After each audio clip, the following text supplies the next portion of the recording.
Hello बच्चों, कैसे हो? बढ़िया ही होंगे। ठीक है, तो आज अपन फिजिक्स का एक टॉपिक लेके आए हैं, काइनेमेटिक्स। इसको अपन बहुत ही बड़े लेवल पे पढ़ेंगे बेटा, पूरी डेप्थ में जाके पढ़ेंगे कि इनके जो सवाल है वो अपने को टफ ना लगे। ठीक है, तो स्टार्ट में देखो, हम जो काइनेमेटिक्स में कुछ चीज़ें देखेंगे, जैसे मैं आपको बता रहा हूँ, हम यहाँ पे पार्टिकल की बात करेंगे। ठीक है, पार्टिकल की बात करेंगे, बॉडी की, ठीक है, ह्यूमन, ठीक है बेटा, और कार की बात कर लो, और बेटा एरोप्लेन की बात कर लो, ठीक है, बोट की बात कर लो, किसी की भी बात कर लो, इन सब की। इस चैप्टर में हम इन सब को, इस चैप्टर में इन सब को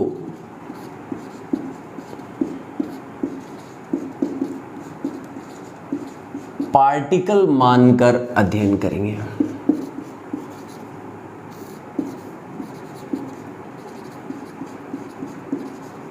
अध्ययन करेंगे मतलब हम बेटा जब भी इस चैप्टर में बात करेंगे, पार्टिकल की बात कर लेंगे, बॉडी की, ह्यूमन की, कार की, एरोप्लेन, बोट, हम इन सब को पार्टिकल एज्यूम करेंगे। क्यों? क्योंकि हमें यहाँ पर शेप साइज से कोई मतलब नहीं है बेटा, हमें शेप और साइज से कोई मतलब नहीं है। क्यों? क्योंकि हम इन चैप्टर में क्या करेंगे, इन सब के चलने का अध्ययन करेंगे, इन सब के चलने का अध्ययन करेंगे। ठीक है, मतलब हमें इनसे कोई मतलब नहीं रहेगा। ठीक है, और बाकी अगर आप धीरे धीरे आगे बढ़ते जाओगे तब पता चलेगा। तो देखो, सबसे पहले इस चैप्टर में मैं आपको कुछ चीजें बता देता हूं, धीरे धीरे टॉपिक अपन स्टार्ट करेंगे। तो सबसे पहले हम ये देखते हैं बेटा कि कौन सी बॉडी रेस्ट में है और कौन सी बॉडी मोशन में है। तो ध्यान से सुनो, हम बात करते हैं सबसे पहले रेस्ट की, मतलब विराम की अवस्था। देखो, कोई बॉडी रेस्ट में कब कहलाती है? ठीक है, तो देखो कण की जो स्थिति है, कण की स्थिति अगर ये समय के साथ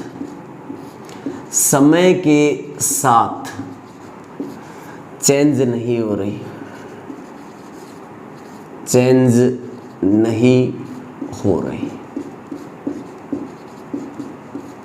तो ये पार्टिकल कहलाएगा रेस्ट में। ठीक है, एक बार मैं लिख देता हूं, अभी समझाऊंगा। अगर अपन बात करें मोशन की, किसकी बात करें? मोशन की।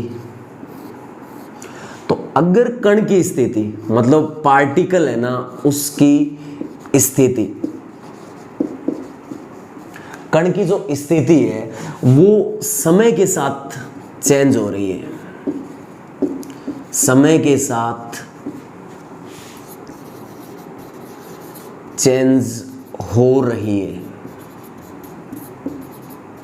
तो वो पार्टिकल कहलाएगा मोशन में। अब ये जो रेस्ट और मोशन है, ठीक है, आप सीधा सीधा नहीं बोल सकते बेटा कि कौन सी बॉडी रेस्ट में है, कौन सी बॉडी मोशन में है, क्योंकि ये जो मोशन है, ये जो रेस्ट है, ये एक रिलेटिव टर्म है बेटा, ये रिलेटिव टर्म है। तो आप किसी चीज को सीधा सीधा नहीं बोल सकते कि हाँ ये ऑब्जेक्ट रुका हुआ है, ये ऑब्जेक्ट चल रहा है। ये हम किसी के सापेक्ष देखते हैं, समझ रहे हो मेरी बात? मतलब किसी के रिलेटिव टर्म है, मतलब जिसके सापेक्ष देख रहे हैं। मान लो अपन बात करें, देखो ध्यान से सुनो, एक गाड़ी है, ठीक है, गाड़ी में दो दोस्त बैठे हैं। अगर एक दोस्त दूसरे दोस्त को देख रहा है, तो जो दोनों गाड़ी में बैठे हैं कार में, तो एक दोस्त को दूसरा दोस्त रेस्ट में नजर आ रहा है, उसको लगा है कि ये रुका हुआ है। समझ रहे हो मेरी बात? और एक कोई आदमी सड़क किनारे खड़ा है, वो आपको देख रहा है, आप दोनों को। तो सड़क किनारे खड़ा है उस आदमी को आप दोनों मोशन में लग रहे हो कि आप चल रहे हो, लेकिन गाड़ी में बैठा आदमी दूसरे आदमी को देखता है तो वो रेस्ट में लगता है। मतलब ये एक सापेक्ष पद है, एक रिलेटिव टर्म है। आप एब्सोल्यूट रूप से किसी को नहीं बोल सकते कि ये मोशन में है। मतलब कोई भी बॉडी निरपेक्ष रूप से ना तो कोई भी बॉडी मोशन में होती है और ना ही कोई बॉडी रेस्ट में होती है बेटा।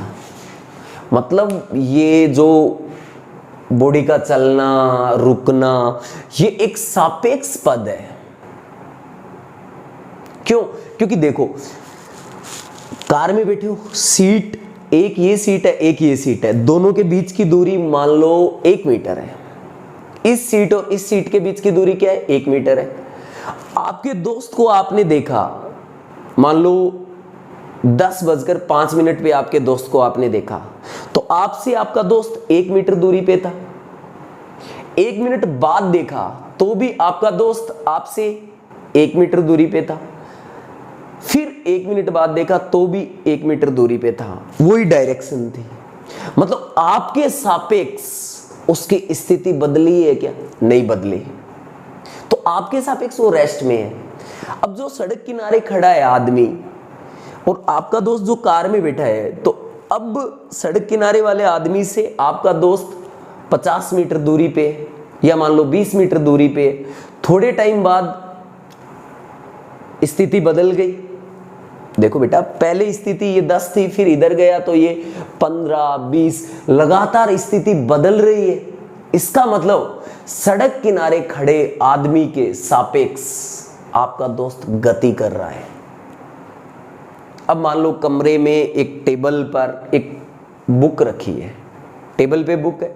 अब एक आदमी उस कमरे में खड़ा है, वो चल नहीं रहा, खड़ा है, ठीक है। तो उस आदमी के सापेक्ष बुक मान लो 2 मीटर दूरी पे है, समझ गए? मतलब आसपास जैसे दीवार वगैरह देखा तो दोनों की स्थिति दीवार के सापेक्ष भी चेंज नहीं हो रही, मतलब कोई मोशन नहीं हो रहा। अगर इन आसपास की दीवार आसपास की चीजों को देखें तो जो आदमी कमरे में खड़ा है उसकी बुक से जो दूरी है वो कितनी है? अभी बोला रे 2 मीटर। लेकिन जो चंद्रमा है वो तो चक्कर लगा रहा है, अर्थ के चारों ओर चक्कर लगा रहा है। तो चंद्रमा पे जो आदमी खड़ा है उससे तो इस बुक की लगातार स्थिति बदल रही है ना, क्योंकि चंद्रमा खुद मोशन में, अर्थ भी मोशन में है, कोई दिक्कत नहीं। लेकिन चंद्रमा तो अर्थ के सापेक्ष गति कर रहा है ना, तो जो चंद्रमा पे आदमी खड़ा है उसके सापेक्ष इस बुक की स्थिति बदली कि नहीं? बदली। तो उस आदमी के सापेक्ष तो बुक मोशन में है और हमारे सापेक्ष बुक क्या है? मोशन में नहीं है। मतलब आप सीधा सीधा नहीं बोल सकते कि कोई वस्तु रेस्ट में है, मोशन में नहीं। ये एक रिलेटिव टर्म है, ये किसी के सापेक्ष देखा जाता है, ये किसी के सापेक्ष देखा जाता है, ठीक है। तो ये इतना समझ में आया होगा बेटा, मैं एक बार देख लूं, काफी दिन हो गए ना। हाँ क्लास पूरी सही आ रही है, क्योंकि फिर कुछ कटा हुआ ना आ जाए साइड में ये। अब ध्यान से सुनो, यहां पर हम क्या पढ़ रहे हैं, मैं स्टेप टू स्टेप चलूंगा। अभी तो ये मतलब पहला दिन है तो थोड़ा थोड़ा हो सकता है क्लासें बोर्ड मतलब अक्सर आ रहे हैं या नहीं, तो थोड़ी दिक्कत हो सकती है ना। देखो अब हम बात किसकी करते हैं, जैसे हम बात करें मैकेनिक्स की, ठीक है। इसको 2 पार्टों में तोड़ा मैंने, एक तो ताकत, ठीक है, और एक अपन बात करते हैं बेटा इफेक्ट की, प्रभाव की। इफेक्ट मतलब ताकत का इफेक्ट। क्या बेटा? ताकत का इफेक्ट की बात करें, ठीक है। जैसे मैं इस चीज को बताता हूं, फुटबॉल है, फुटबॉल के मैंने किक लगाई, ठीक है, मतलब मेरे पैर ने फुटबॉल पे ताकत लगाई, उस ताकत की वजह से फुटबॉल पे लगा बल, समझ गए? वो कारण है, ठीक है, उसको बोलेंगे कारण। अब देखो जैसे ही मैंने किक लगाई तो फुटबॉल देखो, इस पे जैसे ही किक लगाई, ये धरातल है, फुटबॉल यूं गई, तो किस एंगल पे गई है फुटबॉल, मतलब कौन से एंगल से, क्षैतिज से कौन से एंगल पे जा रही है। मैक्सिमम हाइट क्या थी इसकी, इसकी रेंज क्या थी, कहां जाके ये गिरी थी। किक लगाने पे फुटबॉल कौन से एंगल पे गई, अधिकतम हाइट पे कितनी पे गई, कहां जाके गिरी, मतलब ये रेंज क्या थी इसकी, कितने टाइम ये हवा में थी, ये इफेक्ट है, ये है सारा का सारा इफेक्ट। किक लगाई, फुटबॉल पे ताकत लगी, ताकत की वजह से बल आया, वो कौन था, ताकत। ताकत मतलब फोर्स। ये हम पढ़ेंगे बेटा एनएलएम में, ये हम पढ़ेंगे एनएलएम में, समझ रहे हो। यहां हम इफेक्ट के बारे में पढ़ेंगे। इफेक्ट मतलब सुनो, इसमें हम बोलेंगे कि कोई कण है, ठीक है, कण कितना चला, मतलब कण की चाल क्या है, मतलब रफ्तार क्या है, समझ रहे हो, कैसे चल रहा है वो, क्या उसकी चाल बदल रही है, कितनी उसने दूरी तय की, मैक्सिमम हाइट क्या थी, कितनी रेंज थी, ये सारी चीजें हम इफेक्ट में पढ़ेंगे। मतलब इस में हम कण की गति के बारे में अध्ययन करेंगे, कण की सिर्फ गति के बारे में अध्ययन करेंगे, कारण नहीं जानेंगे कि कण की गति क्यों हुई।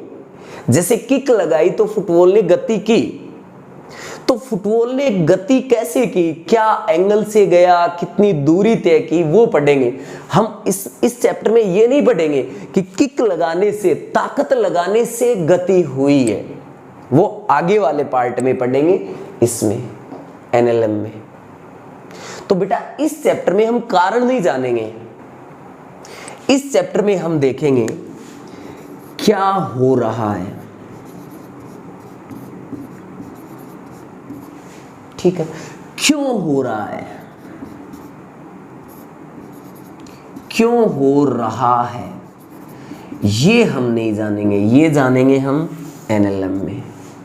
क्या हो रहा है मतलब गति हो रही है, आगे क्या होगा, आगे क्या होगा, ये जानेंगे अपन इसमें। क्यों हुआ ऐसा, वो पढ़ेंगे अपन एनएलएम में। ये कहानी समझ आई। अब देखो मैं आपको एक चीज बता दूं, मैंने अभी अभी बोला, ये कहानी समझ आई होगी। आप ऐसे बोल सकते हो इफेक्ट, मतलब इसमें केवल कण की गति का अध्ययन करते हैं, इसको शुद्ध गति की भी बोलते हैं, उन कारणों का अध्ययन नहीं करते, इसमें उन कारणों का अध्ययन नहीं करते जिसके लिए गति उत्तरदायी है। मतलब गति किसके कारण हुई है, कारण नहीं जानना, सिर्फ गति के बारे में अध्ययन करेंगे। इसमें हम उन कारणों के बारे में अध्ययन करेंगे जिससे गति हुई, जैसे फोर्स की वजह से हुई, वो आगे पढ़ना है अपने को, ठीक है। अब ध्यान से सुनो, इसमें मैं एक चीज और बता दूं, हमें किसी घटना के बारे में पूर्ण रूप से जानना है बेटा, हमें किसी घटना के बारे में पूर्ण रूप से जानना है, ठीक है। अब देखो क्या जानना है वो मैं आपको पहले बता दूं। जैसे हमें पूर्ण ज्ञान चाहिए किसी पार्टिकल का, पूर्ण ज्ञान चाहिए किसका बेटा, पार्टिकल का, ठीक है। तो आप निर्देश तंत्र जानते हो, एक ऐसा सिस्टम जिसके द्वारा हम कण की स्थिति ज्ञात करते हैं, एक ऐसा सिस्टम जिसके द्वारा हम कण की स्थिति का पता लगा सके, वो रेफरेंस फ्रेम होता है, ठीक है। तो हमें किसी पार्टिकल का पूर्ण ज्ञान होना चाहिए, समझ रहे हो। जैसे यहाँ पे आप किसी आदमी की बात करोगे तो हम सिर्फ उसके चलने के बारे में देख रहे हैं, समझ रहे हो। तो हम शेप साइज से कोई मतलब नहीं रखेंगे, उसको पार्टिकल बोल दो चाहे क्या फर्क पड़ता है, सिर्फ उसके चलने का अध्ययन करना है अपने को। तो ये बात समझियो ना, तो ध्यान से सुनो। अब मैं निर्देश तंत्र मतलब रेफरेंस फ्रेम की बात करता हूं मैं। ये देखो, इसको मैंने बोला एक्स एक्सिस और इसको मैंने बोला वाई एक्सिस। तो हमें पूर्ण ज्ञान कब होगा? देखो, आप बोलोगे पार्टिकल है वो कहां है, एक नंबर बात बेटा, पार्टिकल कहां है। दूसरा, कब है या कब है या कब था, किसने देखा, किसने देखा। अब देखो कहां है, ये चीज हमें बताता है स्पेस कोऑर्डिनेट।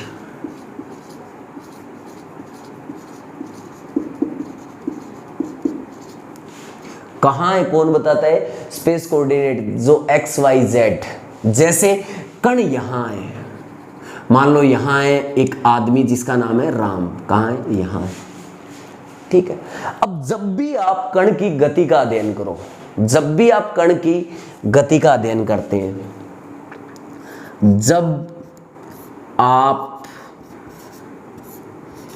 कण की गति का अध्ययन कर रहे हो, कण की गति का अध्ययन कर रहे हो, कण की गति का अध्ययन कर रहे हो, तो आप चीटा बनकर ओरिजिन पे बैठ जाओ, मतलब मूल बिंदु पर बैठ जाओ भैया जी। देखो मूल बिंदु कौन सा होता है? एक्स और वाई जहां पे काट रहा है, यही तो है। मैं 2D में एक बार दिखा रहा हूं यहां। तो आप अगर ऑब्जेक्ट के बारे में जानना चाहते हो तो आप चीटा बन के यहां बैठ गए, ओरिजिन पे बैठ गए। यहां पे एक्स भी 0 है और वाई भी 0 है, एक्स वाई 0 0 है। अब देखो हमें राम की स्थिति देखनी है, तो आप बोलोगे सर राम इधर चला है, एक्स में इतना इतना, कितना? एक्स चला है। इधर कितना चला है रे? एक्स चला है। अब देखो ये इधर देखो वाई कितना? वाई। तो ये एक्स है यहां तक और ये कौन है? वाई। तो मैं आपसे बोलूं कि राम कहां है, तो आप बोलोगे सर एक्स कोमा वाई। मान लो ये श्याम के घर है, राम कहां है? श्याम के घर है यहां, एक्स कोमा वाई पे। मान लो एक्स में आप 2 मीटर चले और वाई में 3 मीटर चले, तो आप ये चीज कहां से देख रहे हो? आप पोजीशन कहां से देख रहे हो? ओरिजिन से देख रहे हो कि यहां से कहां है? यहां।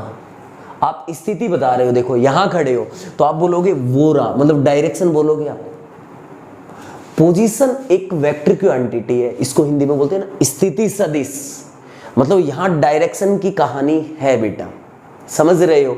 मतलब इधर आप चले हो एक्स और इधर आप चले हो वाई, मतलब एक्स में चले हो आप 2 मीटर और वाई में चले 3 मीटर, तो राम की स्थिति आ गई ना कि राम कहां है? एक्स में 2 और वाई में 3, वहां पहुंच जाओगे। ये श्याम के घर था राम, और श्याम का घर यहां है इसमें। ये जो एक्स वाई है जिसको आप निर्देशांक बोलते हो, कोऑर्डिनेट, ये क्या होते हैं? ये होते हैं बेटा स्पेस कोऑर्डिनेट। क्या होते हैं ये? स्पेस कोऑर्डिनेट होते हैं। क्या हमें सिर्फ ये निर्देशांक जो स्पेस कोऑर्डिनेट है इससे हमें इस घटना का क्या हमें पूर्ण ज्ञान होगा? नहीं। क्या हमेशा राम की स्थिति ये रहेगी क्या? नहीं रहेगी। तो इसके साथ साथ कब था यहां, तो इसके लिए हमें जरूरी है टाइम कोऑर्डिनेट। क्या रे? टाइम कोऑर्डिनेट, मतलब हमें यहां टाइम भी बताना पड़ेगा कि 4:05 पे यहां था ये। इसको बोलते हैं टाइम कोऑर्डिनेट टी, मतलब ये घड़ी है रे, ये तो यहाँ और ये कहाँ है? यहाँ। ठीक है, ये टाइम कोऑर्डिनेट है, मतलब ये हमें बताना पड़ेगा टी, समझ गए। और सुनो, किसने देखा, ऑब्जर्वर कौन है, ऑब्जर्वर कौन है, तो आप बोलोगे भाई साहब ऑब्जर्वर ये है। देखो अगर ये तीनों चीजें हमें पता होगी, कहां है, x, y पे, कब, ये थोड़ी है कि 4:05 पे यहाँ है तो 5 बजे भी ये यहां मिलेगा, नहीं, टाइम भी जरूरी है बेटा। कहां है, यहां, कब, ये लो। किसने देखा, प्रेक्षक ने, किसने देखा, प्रेक्षक ने। जो बता रहा है वो कौन है, ऑब्जर्वर है बेटा। किसने देखा, ऑब्जर्वर ने। अब देखो ऑब्जर्वर यहां है तो ये स्थिति, मैं ऐसे क्यों बोल रहा हूं, ये भी इंपॉर्टेंस रखता है। मान लो जो इंसान आपको बता रहा है, जो इंसान आपको बता रहा है उसका ये है एक्स वाई और वो यहां है, अगर ओरिजिन ये है तो स्पेस कोऑर्डिनेट बदल जाएगा ना।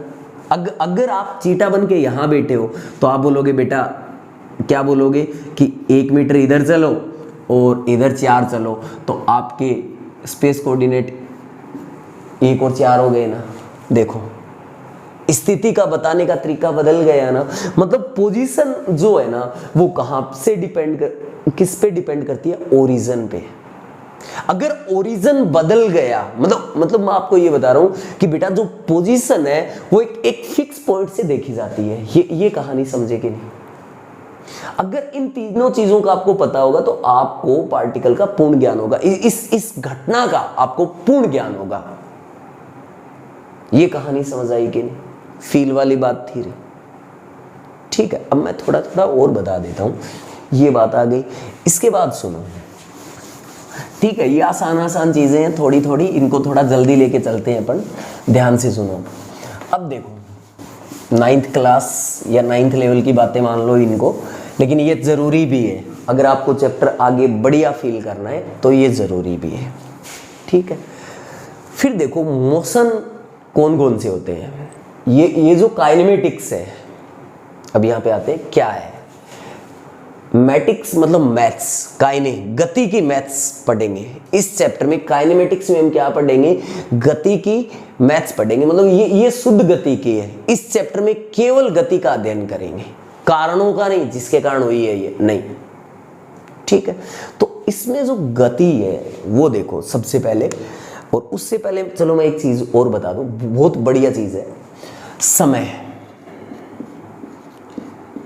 क्या रे, समय, ये एक अदिश राशि है। समय क्या है, अदिश राशि है बेटा।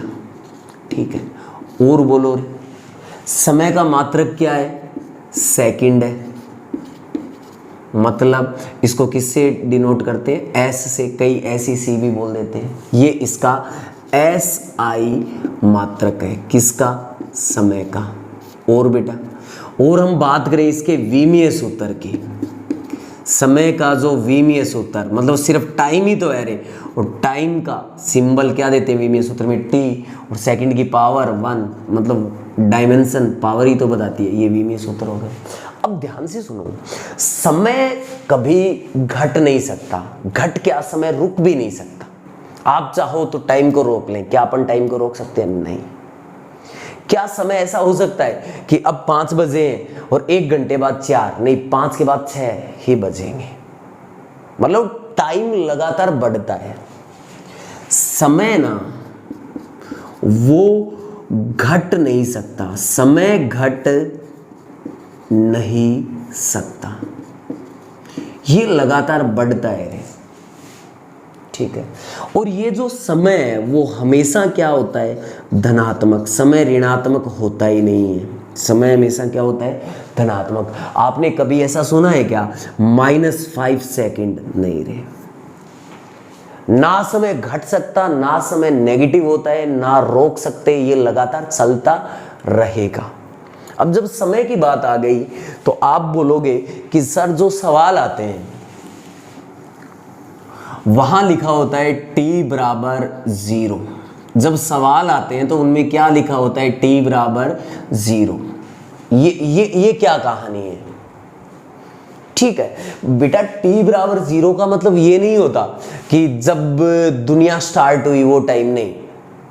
हमने किसी पार्टिकल को जब से देखना स्टार्ट किया है, आप ऐसे बोल दो t बराबर 0 वो समय जब से हमने कण को देखना स्टार्ट किया है।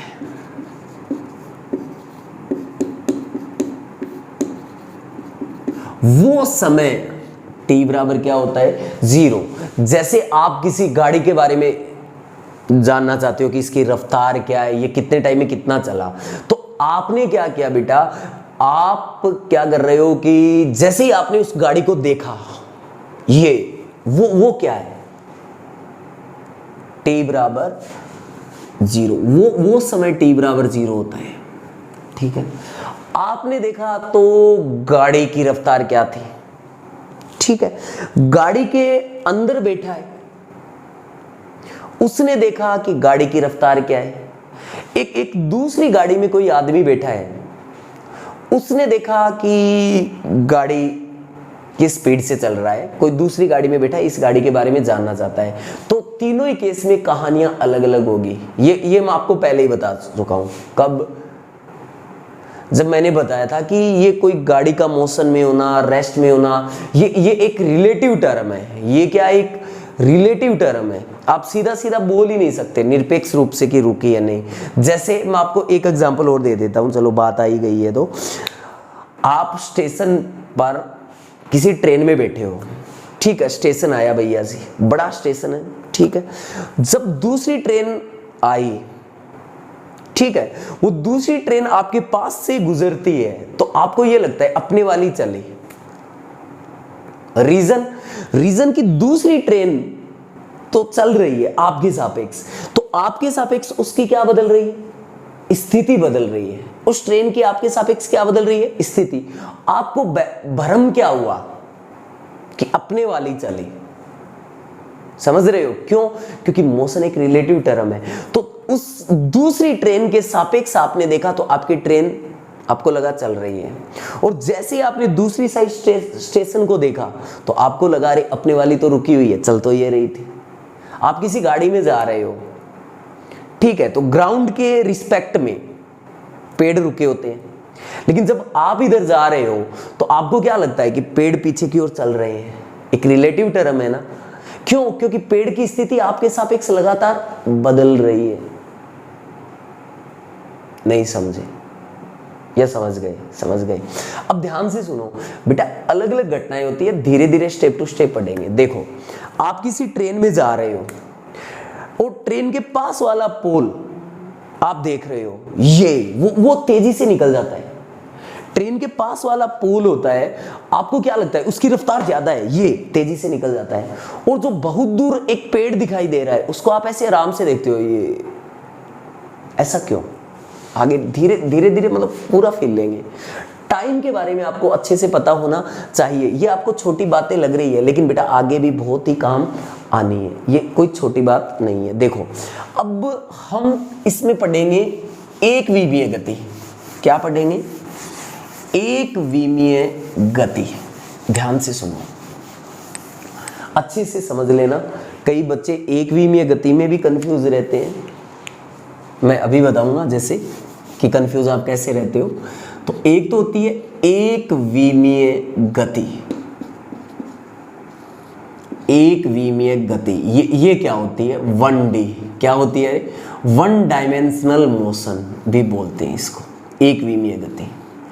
ये कण की कैसी गति होती है? ये एक विमीय गति कण की कैसी गति होती है? ध्यान से सुनो, ये कण की ऐसी गति है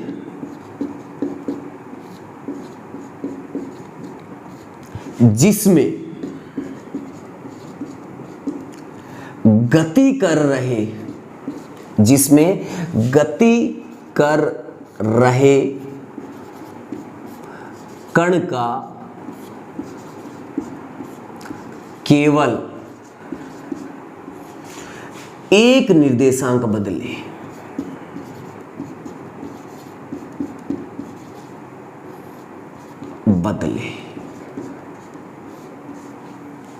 ये एकविमीय गति कहलाती है। मतलब मोशन कर रहे पार्टिकल का केवल एक कोऑर्डिनेट चेंज हो तो वो वन डायमेंशनल मोशन होता है। कैसे? देखो, जब भी आपको किसी पार्टिकल के बारे में देखना हो तो आप सीधा सीधा फंडा है, ऑब्जर्वर बनो और ओरिजिन पे चीटा बन के बैठ जाओ। देखो यहां पे मैं बोल रहा हूं इसको एक्स एक्सिस और ये कौन है रे? Y axis. आप कौन हो? ऑब्जर्वर हो। तो आप चीटा बन के यहां बैठ जाओ बेटा। बैठ गए। अब आप पार्टिकल को देखो तो देखो स्टार्ट में आपने देखा पार्टिकल यहां था, प्रारंभ में जब आपने देखा तो यहां टाइम टी क्या था? 0 था यहां। अब पार्टिकल यहां से यहां पहुंचा, पार्टिकल यहां से यहां पहुंचा, फिर पार्टिकल यहां पहुंचा, फिर पार्टिकल यहां, फिर यहां। अब देखो यहां x की वैल्यू 1 है, यहां 2, यहां 3, 4, 5, 6 ऐसे है। देखो तो जब पार्टिकल यहां है और देखो इधर y के 1, 2, 3, जब यहां है पार्टिकल तो x में देखो, ऐसे ही तो लिखते हैं ना कोऑर्डिनेट x में। x में कितना है? 2 चला है। देखो x में 2, y में देखो यहाँ है तो y में ये 3 है ना रे, ये लो 3। जब यहाँ पहुँचा तो देखो x में कितना चला है? 3, देख लो। और y में भी कितना चला है? देखो 3, ये लो। x में कितना चला है? 5, देखो यहाँ x में 5 चला है, लो। y में देखो 3, x में कितना चला है? 6, y में देखो 3, ये लो। मतलब ये पार्टिकल जब गति कर रहा था, आप बोलोगे सर आपको कैसे पता गति कर रहा था? अभी बताऊंगा, पहले सुनो। ये कण यहां था, फिर यहां, फिर यहां, फिर यहां, फिर यहां, मतलब ये सरल रेखा में चला, ऐसे स्ट्रेट लाइन में चला। तो ये गति कैसी है? पहली बात एकविमीय। देखो जो 1D मोशन है ना, इसको सरल रेखीय गति भी कहते हैं। क्या कहते हैं इसको? सरल रेखीय गति। क्योंकि एकविमीय गति है ना, इस गति का जो पाथ है, रास्ता, वो सरल रेखीय होता है। 1D जो मोशन होता है इसका पाथ हमेशा स्ट्रेट लाइन होता है। याद रखना, अगर कोई कण, ध्यान से सुनो, बहुत बढ़िया बात है, अभी फील आएगा। यदि कोई कण सीधी रेखा में गति कर रहा है, यदि कोई कण सीधी रेखा में क्या कर रहा है बेटा? गति कर रहा है। कण कर रहा है सीधी रेखा में गति कर रहा है, तो वो मोशन कैसा है? वो मोशन बेटा 1 डायमेंशनल है। अगर कोई कण सीधी रेखा में गति कर रहा है तो वो मोशन कैसा है? 1 डायमेंशनल। 1 मिनट देख लो, ये 1D आया है क्या नीचे? हाँ आ गया बेटा। ये 1 डायमेंशनल मोशन है। वो कैसे भी गति हो, अगर सरल रेखा में गति हो रही है, ध्यान से सुनना। यहां देखो x 2, 3, 5, 6, क्या x बदला? हाँ, x चेंज हुआ। y देखो, यहां y कितना था? 3, यहां पे भी 3, 3, 3, y चेंज नहीं हुआ। मतलब जब ये कण गति कर रहा था तो केवल एक निर्देशांक बदल रहा था, और आपने देखा भी, यहां देखो ये स्ट्रेट लाइन में गति थी। तो ये गति कैसी होती है? 1 डायमेंशनल गति होती है, सीधी रेखा में होती है हमेशा। आप बोलोगे रुको सर, अगर ऐसी गति हो रही है, कण ऐसे सरल रेखा में चल रहा है तो, कण अगर ऐसे सरल रेखा में चल रहा है तो मतलब पार्टिकल यहां था, ये पार्टिकल ऐसे ऐसे ऐसे ऐसे इस सरल रेखा में ऐसे ऐसे गति कर रहा है। अब बताओ, अब ये गति कैसी है? ये गति भी बेटा एकविमीय गति है। ठीक है, आप बोलोगे कि सर ऐसे कैसे? एक्स एक्सिस तो ये होता है और वाई एक्सिस ये होता है, तो सर ये ऐसे चला तो देखो x भी बदल रहा है, मतलब पार्टिकल यहाँ है तो x ये और y ये, पार्टिकल यहाँ है तो देखो सर x ये और y ये, x और y चेंज हो रहा है ना। आप यही तो बोलोगे, नहीं बेटा जरूरी नहीं होता कि x एक्सिस ये और y एक्सिस ये, किताबों में ये दिया होता है x एक्सिस ये y एक्सिस ये, किताबों में दिया होता है, ठीक है। ये जो x y एक्सिस है इनको हम हमारी सरलता के लिए चूज करते हैं, समझ रहे हो। हम x एक्सिस कहीं पे भी फाइंड कर ले, रुको रुको ध्यान एक बात का ये देना कि ये जो x एक्सिस है और ये जो y एक्सिस है ये आपस में कितने डिग्री का एंगल बनाती है, 90 का, बस ये बनना चाहिए। ये नहीं कि आप बोल दो सर ये x एक्सिस बोला ये y एक्सिस, आप ऐसे नहीं बोल सकते। आप x एक्सिस को किसी भी डायरेक्शन में ले सकते हो, y एक्सिस को किसी भी डायरेक्शन में ले सकते हो, लेकिन याद रहे कि x एक्सिस और y एक्सिस के बीच एंगल क्या होना चाहिए, 90 डिग्री। ये दोनों एक्सिस परस्पर क्या होनी चाहिए, परपेंडिकुलर, लंबवत होनी चाहिए। देखो ये पार्टिकल इधर जा रहा है, देखो मैं ऐसे, देखो मैं इसको x एक्सिस बोलता हूं रे और मैं इसको बोलता हूं y एक्सिस, कैसे भी ले सकते हो आप। ये रेफरेंस फ्रेम, ये x एक्सिस और ये y एक्सिस। सुनो ये जहां पे काट रहा है ये होता है ओरिजिन, मतलब दोनों 0,0। अब देखो ये पार्टिकल इधर चला, यहां पहुंचा, मान लो 1 चला, x में कितना चला 1, y में चला ही नहीं है रे, y में 0 तो 1,0। यहां देखो जब ये कण यहां पहुंचा तो यहां से यहां ये x में चला मान लो 3, y में चला ही नहीं है, यहां पहुंचा तो x में चला 4, y में चला ही नहीं है 5, y में चला ही नहीं है। देखो केवल एक निर्देशांक बदल रहा है, तो ये गति कैसी होती है, सरल रेखीय।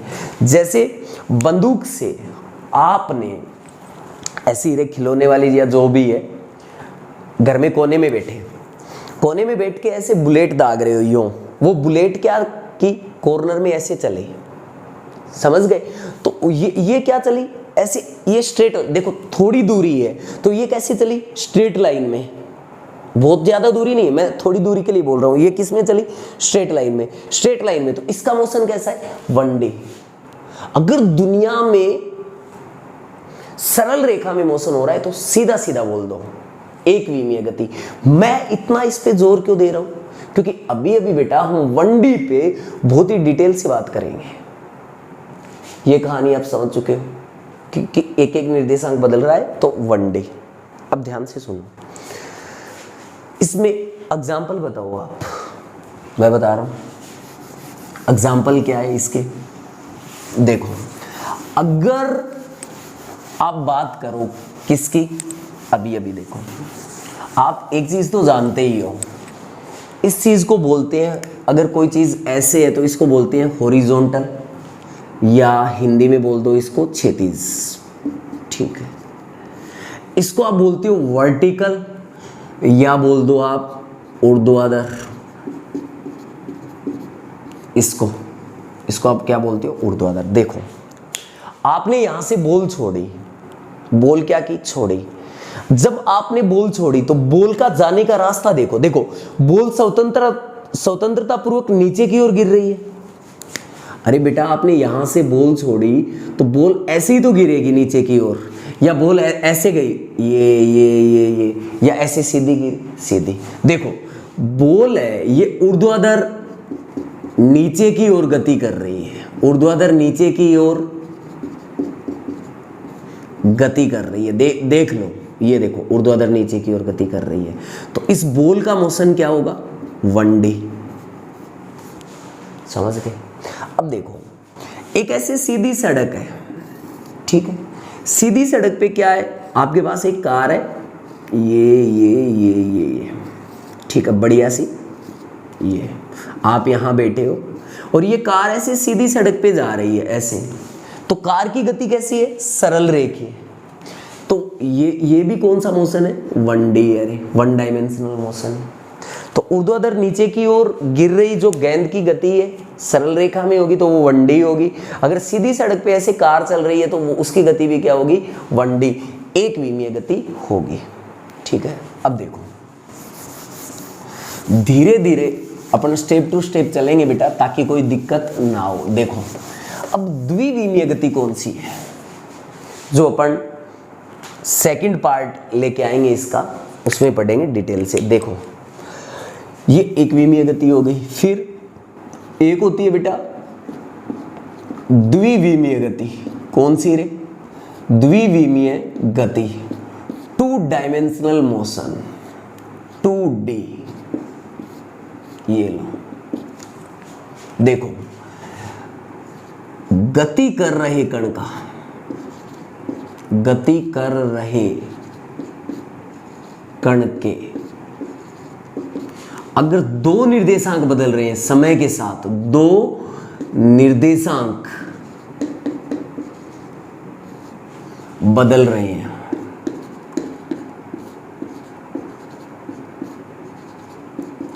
गति कर रहे कण के अगर 2 निर्देशांक बदल रहे हैं तो वो गति क्या होती है? 2 डायमेंशनल होती है। एग्जाम्पल देखो, इसका एग्जाम्पल है, जितनी भी समतल में गति होती है ना बेटा, जितनी भी समतल में गति होती है वो कौन सी होती है? 2 डायमेंशनल गति होती है समतल में। जैसे मैं किसी सर्कुलर पाथ की बात करूं, रास्ता, वर्ताकार रास्ता, तो देखो इसमें मैं बोलूं वर्तीय पथ,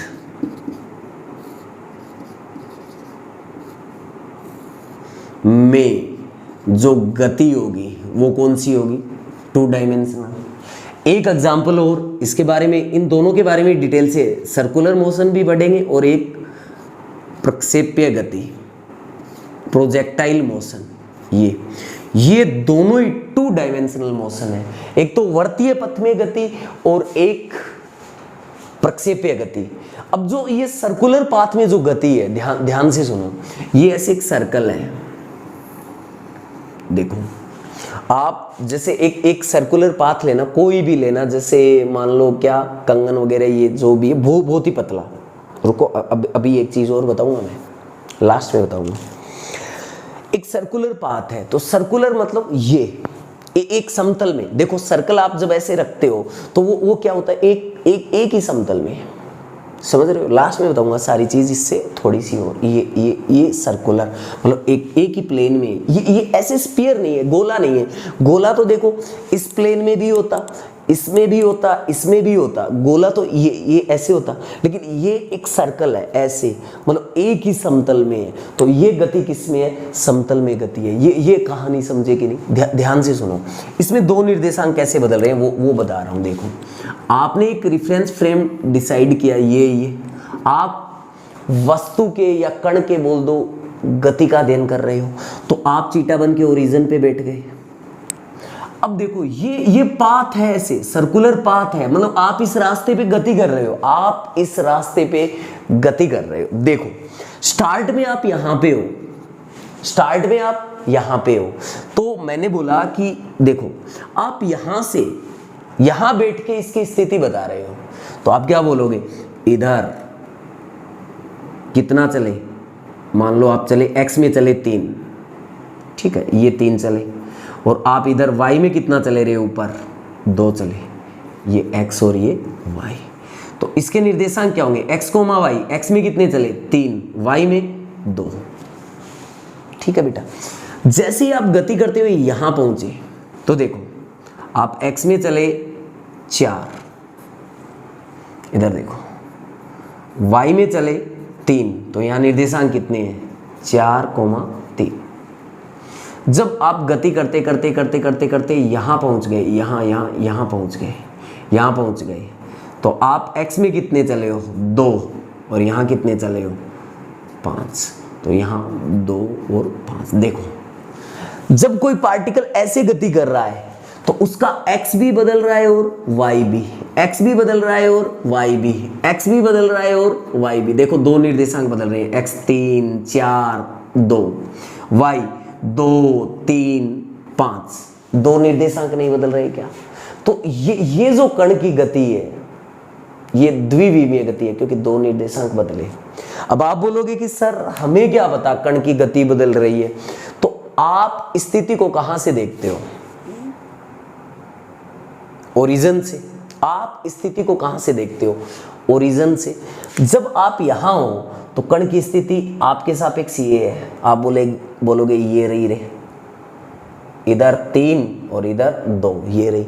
जब कण यहां पहुंचा तो आप बोलोगे स्थिति ये रही, जब कण यहां पहुंचा तो आप बोलोगे स्थिति ये रही। आप ओरिजिन पे बैठे बैठे बोल रहे हो कि वो देखो वो मतलब लगातार देखो पोजीशन चेंज हो रही है, चेंज हो रही है, चेंज हो रही है। पोजीशन एक वेक्टर है, तो अगर डायरेक्शन भी बदले ना तो भी पोजीशन वेक्टर चेंज होगा ही होगा।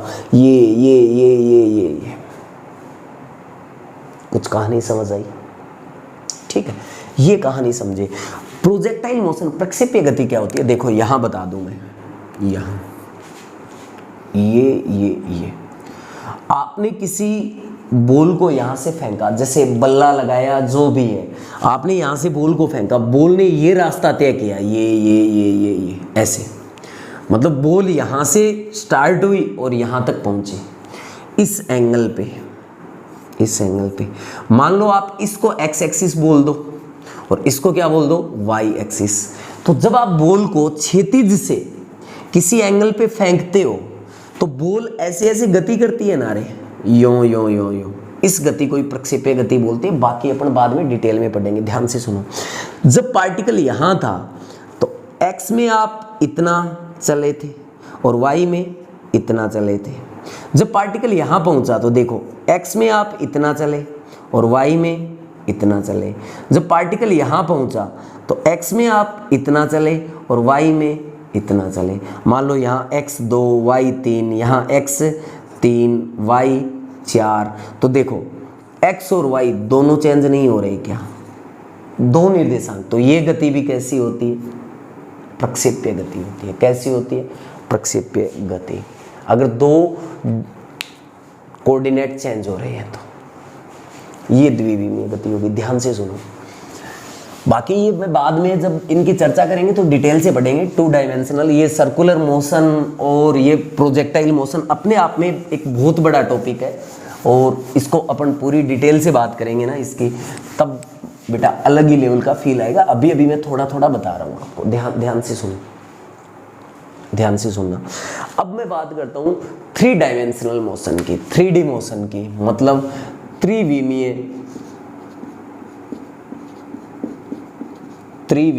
गति। ये हो गई त्रिविमीय गति। त्रिविमीय गति, अगर कण गति कर रहा है, कण क्या कर रहा है? गति। तो गति कर रहे कण के समय के साथ अगर 3 निर्देशांक बदले, कितने रे? 3 निर्देशांक बदले समय के साथ। अगर कोई पार्टिकल गति कर रहा है और 3 निर्देशांक बदले तो कण की ऐसी गति 3 डायमेंशनल मोशन कहलाता है।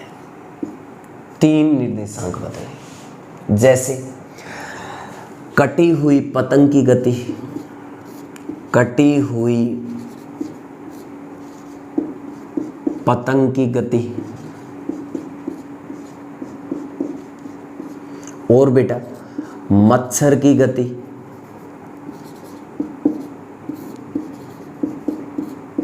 ये कौन सी गति है? कटी हुई पतंग की गति हो चाहे मच्छर की गति, ये कौन सी है? त्रिविमीय। कैसे? जब पतंग कटता है तो वो स्ट्रेट लाइन में भी नहीं चलता और एक समतल में भी नहीं चलता। स्पेस में जो मोशन होता है ना, जैसे पतंग कटा, ये फिर इधर ऐसे ऐसे कहीं भी जा सकता है। तो मैं आपको पहले बता दूं, ये एक्स एक्सिस है, ये वाई एक्सिस है और ये मैंने बोला जेड एक्सिस। ध्यान से सुनो, एक्स और वाई आपस में परपेंडिकुलर है, जेड भी एक्स से लंबवत है और जेड वाई से भी लंबवत है। देखो हमने बोर्ड पे ऐसे दिखाया, जेड एक्सिस वैसे है ये नहीं, तो ये वाली है जेड एक्सिस, ये वाली है, समझ रहे हो? अरे बोलो, जेड एक्सिस ये। तो देखो ये एक्स के लंबवत है और वाई के भी लंबवत है, अब ध्यान से सुनो, मेरे पास ये 3 मार्कर लेके आता हूँ। देखो ये एक्स एक्सिस हो गया, ये वाई एक्सिस हो गया और ये जेड एक्सिस हो गया। ये ऐसे ऐसे थोड़ा सा सही नहीं बन रहा, कोई बात नहीं, समझ लोगे आप। देखो ये कमरे के एक कॉर्नर की बात की, कॉर्नर में इधर चले, इधर चले और इधर चले, एक्स एक्सिस, वाई एक्सिस और जेड एक्सिस। अब ध्यान से सुनो, अगर पार्टिकल यहाँ है, यहाँ, तो देखो एक्स में इतना चला, वाई में इतना और जेड में इतना, यहाँ पहुंचे, फिर कण यहाँ आया तो एक्स में देखो यहाँ आया तो एक्स में और चले, वाई में और चले और जेड में और चले। तो देखो इसके एक्स, वाई और ये जेड, एक्स, वाई और जेड, यहाँ है तो एक्स, वाई और जेड, 3 निर्देशांक नहीं बदल रहे क्या? अगर हवा में मच्छर गति कर रहा है या पतंग, ठीक है, तो ये कौन सी होती है? 3 डायमेंशनल मोशन होता है। ठीक है, अब ध्यान से सुनो, वैसे 3 डायमेंशनल अपन ज़्यादा पढ़ते नहीं है, ये आप वहाँ पे पढ़ोगे गैसेज में, काइनेटिक थ्योरी ऑफ गैस, मतलब इसके सेकंड पार्ट में 3 डायमेंशनल मोशन की बात ज़्यादातर वहीं करोगे। ध्यान से सुनो, अब मैं इन तीनों को एक साथ बता रहा हूँ, फिर एक अच्छा सा सवाल करूँगा मैं आपसे और आप बताना। देखो एक तो होता है 1D मोशन, मैंने बोला 1 डायमेंशनल मोशन, ठीक है।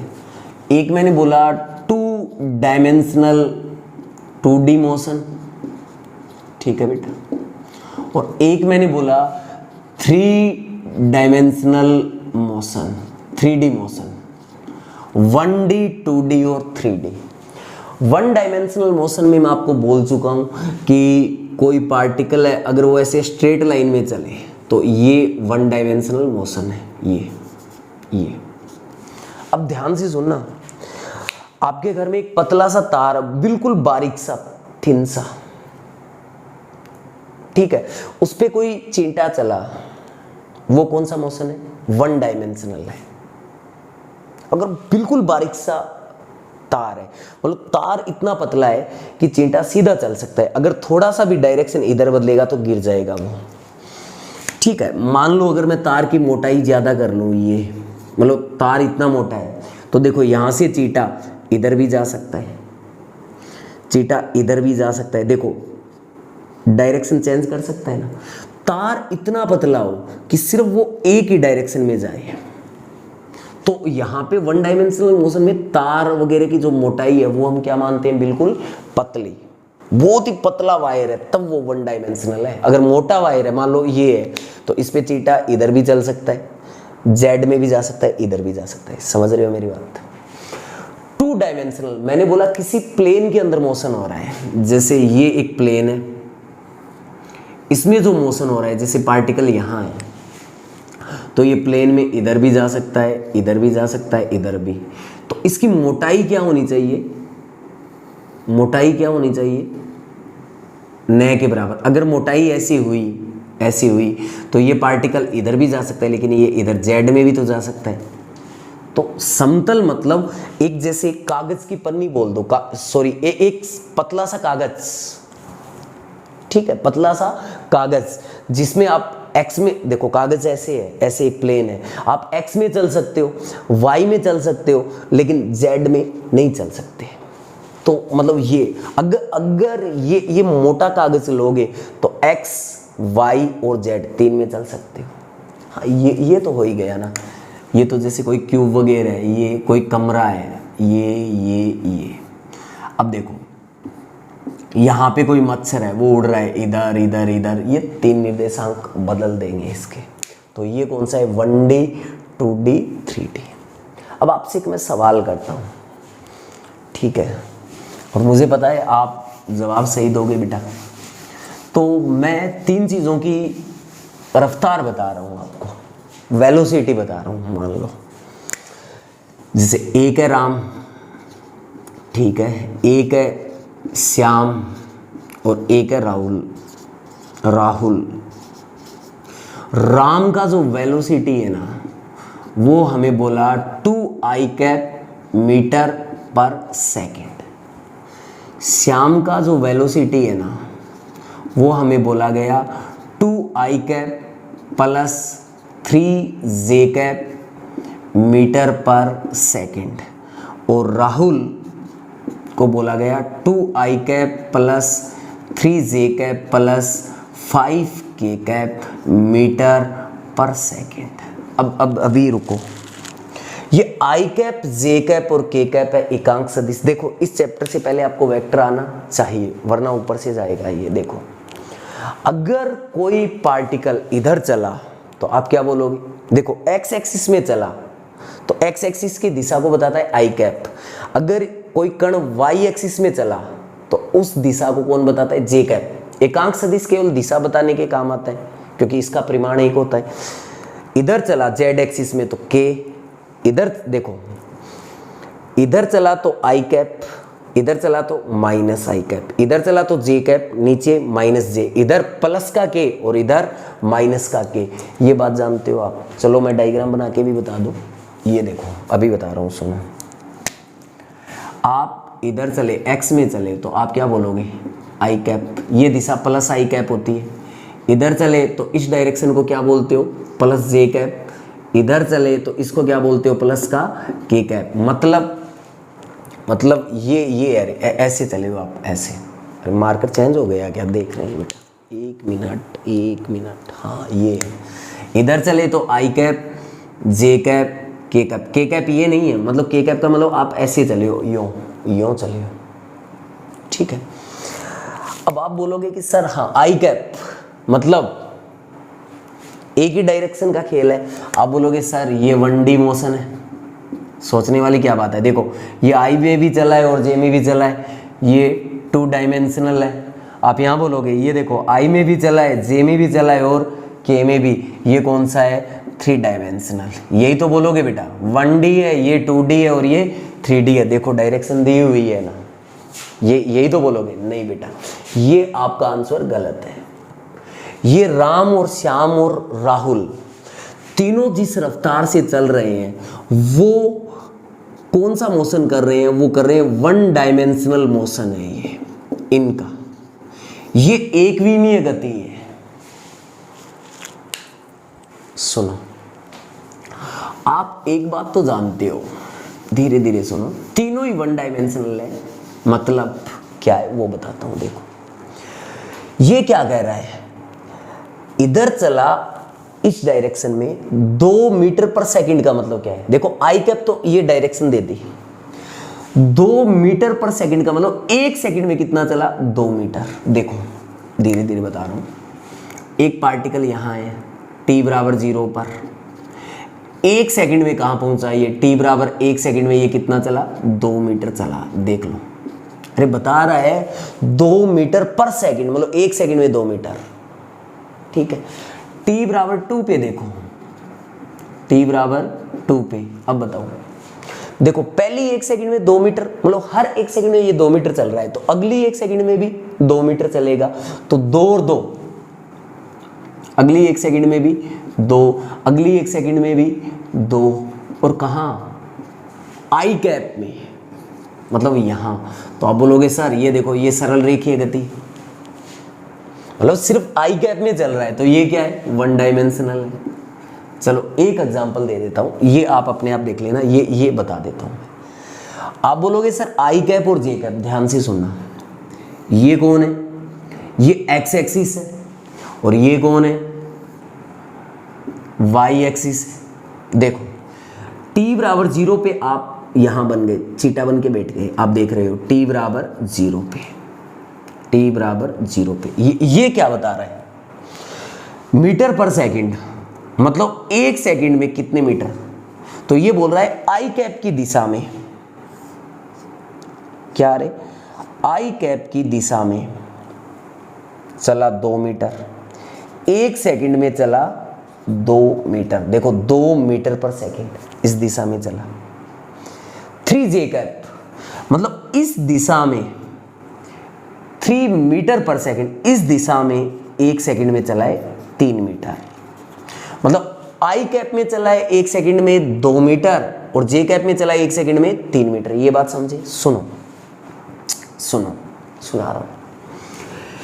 एक्स एक्सिस में ये देखो, ये 1, ये 2, ये 3, ये 4, ये 5, 6, 7, ऐसे ऐसे। इधर देखो 1, 2, 3, 4, 5, 6, चलो यहां तक ठीक है।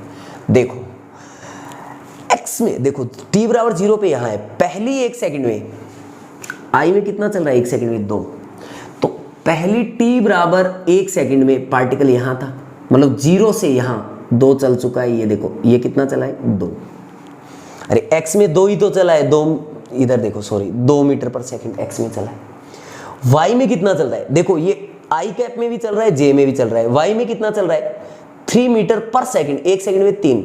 देखो आई कैप में तो 1 सेकंड में 2 चला, जे में 3 चला, तो देखो जे में 3 कैसे चला, देखो जे मतलब ये कौन बता रहा है आई कैप, और ये कौन बता रहा है जे कैप, तो जे में चला देखो 3, ये मतलब यहां है। ये देखो कण कहां है, पहले यहां था, अरे t0 पे मान लो यहां था, तो 1 सेकंड बाद यहां पहुंचा।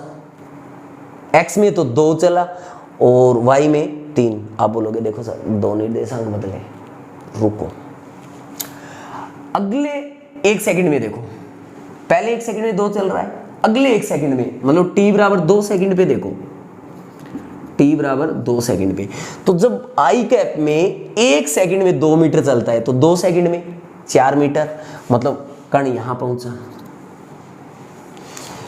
जे कैप में 1 सेकंड में 3 मीटर चलता है तो 2 सेकंड में,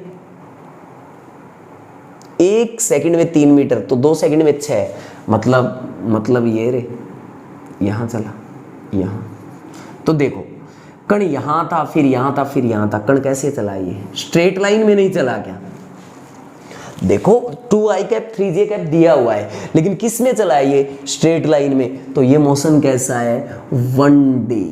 हाँ यहां पे भी यही है, x में भी चला है, y में भी चला है, z में मतलब i कैप में भी चला है, j में भी चला है, k में भी चला है, लेकिन कांस्टेंट रफ्तार से चला है। हाँ बदलता कब, ध्यान से सुनो, मैं यहां पे ये बोल देता 2xi cap plus 3yj cap, मतलब x बदलता, जब x 1 था तो ये था 2 गुणा 1 आई कैप, जब x 2 होता तो देखो रफ्तार बदल जाती ना, तब ये कहानी नहीं होती। तो ये जो तीनों ही मोशन है वो 1 डायमेंशनल मोशन है, तो इसमें कोई सोचने वाली बात ही नहीं है। अब आज अपन देखो, मैं मतलब सीधा सीधा वेलोसिटी स्पीड पे ले आता, लेकिन जब तक पूरा डिटेल से फील नहीं आएगा तब तक आपसे अच्छे लेवल के सवाल होने नहीं है। तो अपना स्टेप टू स्टेप चलेंगे, टाइम लेंगे, मतलब डेप्थ में पढ़ेंगे काइनेमेटिक्स, ताकि अपने को मैकेनिक्स में कहीं कोई दिक्कत ना आए। और आपको मैं बता दूं पूरी डेप्थ में जाके पढ़ेंगे, तो घबराने वाली बात नहीं है। अभी अपन डिस्टेंस और डिस्प्लेसमेंट के बारे में जानेंगे। मैं देख लेता हूँ अपनी क्लास सही चल रही है क्या। हाँ बिल्कुल सही चल रही है, कोई दिक्कत नहीं है, सारा सही छपा हुआ आ रहा है। तो देखो अब अपन बात किसकी करेंगे, डिटेल से बात कर रहे हैं, पहले सुन लो ठीक है, और फिर अच्छे अच्छे न्यूमेरिकल्स भी करेंगे। कोई बात नहीं, क्लास बड़ी हो जाएगी, लेकिन चीज़ें तो सारी अपनी आनी चाहिए ना इस क्लास में, ताकि कल से अपन स्पीड और वेलोसिटी लेके चले, तो डिस्प्लेसमेंट डिस्टेंस के आज न्यूमेरिकल भी कर लें, तो कोई दिक्कत नहीं है। सुनो, सबसे पहले मैं आपको बता रहा हूँ डिस्टेंस के बारे में। नाम तो सुना ही है आपने भी और पढ़ा भी है, डिस्टेंस। डिस्टेंस का मतलब क्या है रे, दूरी। दूरी समझ गए। ये दूरी होती क्या है, कोई पार्टिकल, कोई ऑब्जेक्ट जो डिस्टेंस कवर करता है, मतलब जो पाथ तय करता है, जिस रास्ते पे चलता है, कितने रास्ते पे चला, उस पथ की कुल लंबाई। देखो डिस्टेंस आप ऐसे बोल सकते हो, कण के द्वारा कण के द्वारा तय किए गए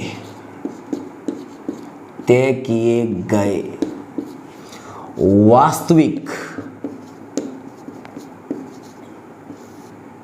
पथ की लंबाई, वास्तविक पथ की लंबाई क्या कहलाती है? दूरी कहलाती है, डिस्टेंस कहलाती है, दूरी कहलाती है। ये आप जानते हो। दूरी का जो ऐसा ही मात्रक है, मतलब दूरी एक लंबाई ही तो है, तो दूरी का ऐसा ही मात्रक कौन है? मीटर है। विमीय सूत्र की बात करें अपन, दूरी का विमीय सूत्र, तो इसका ऐसा ही मात्रक मीटर है, मतलब लेंथ और पावर 1 है, ये आ गया विमीय सूत्र। अब एक बात सुनो मेरी बात, ये जो डिस्टेंस है ना, ये समय के साथ कभी घट नहीं सकती। दूरी है ना, वो समय के साथ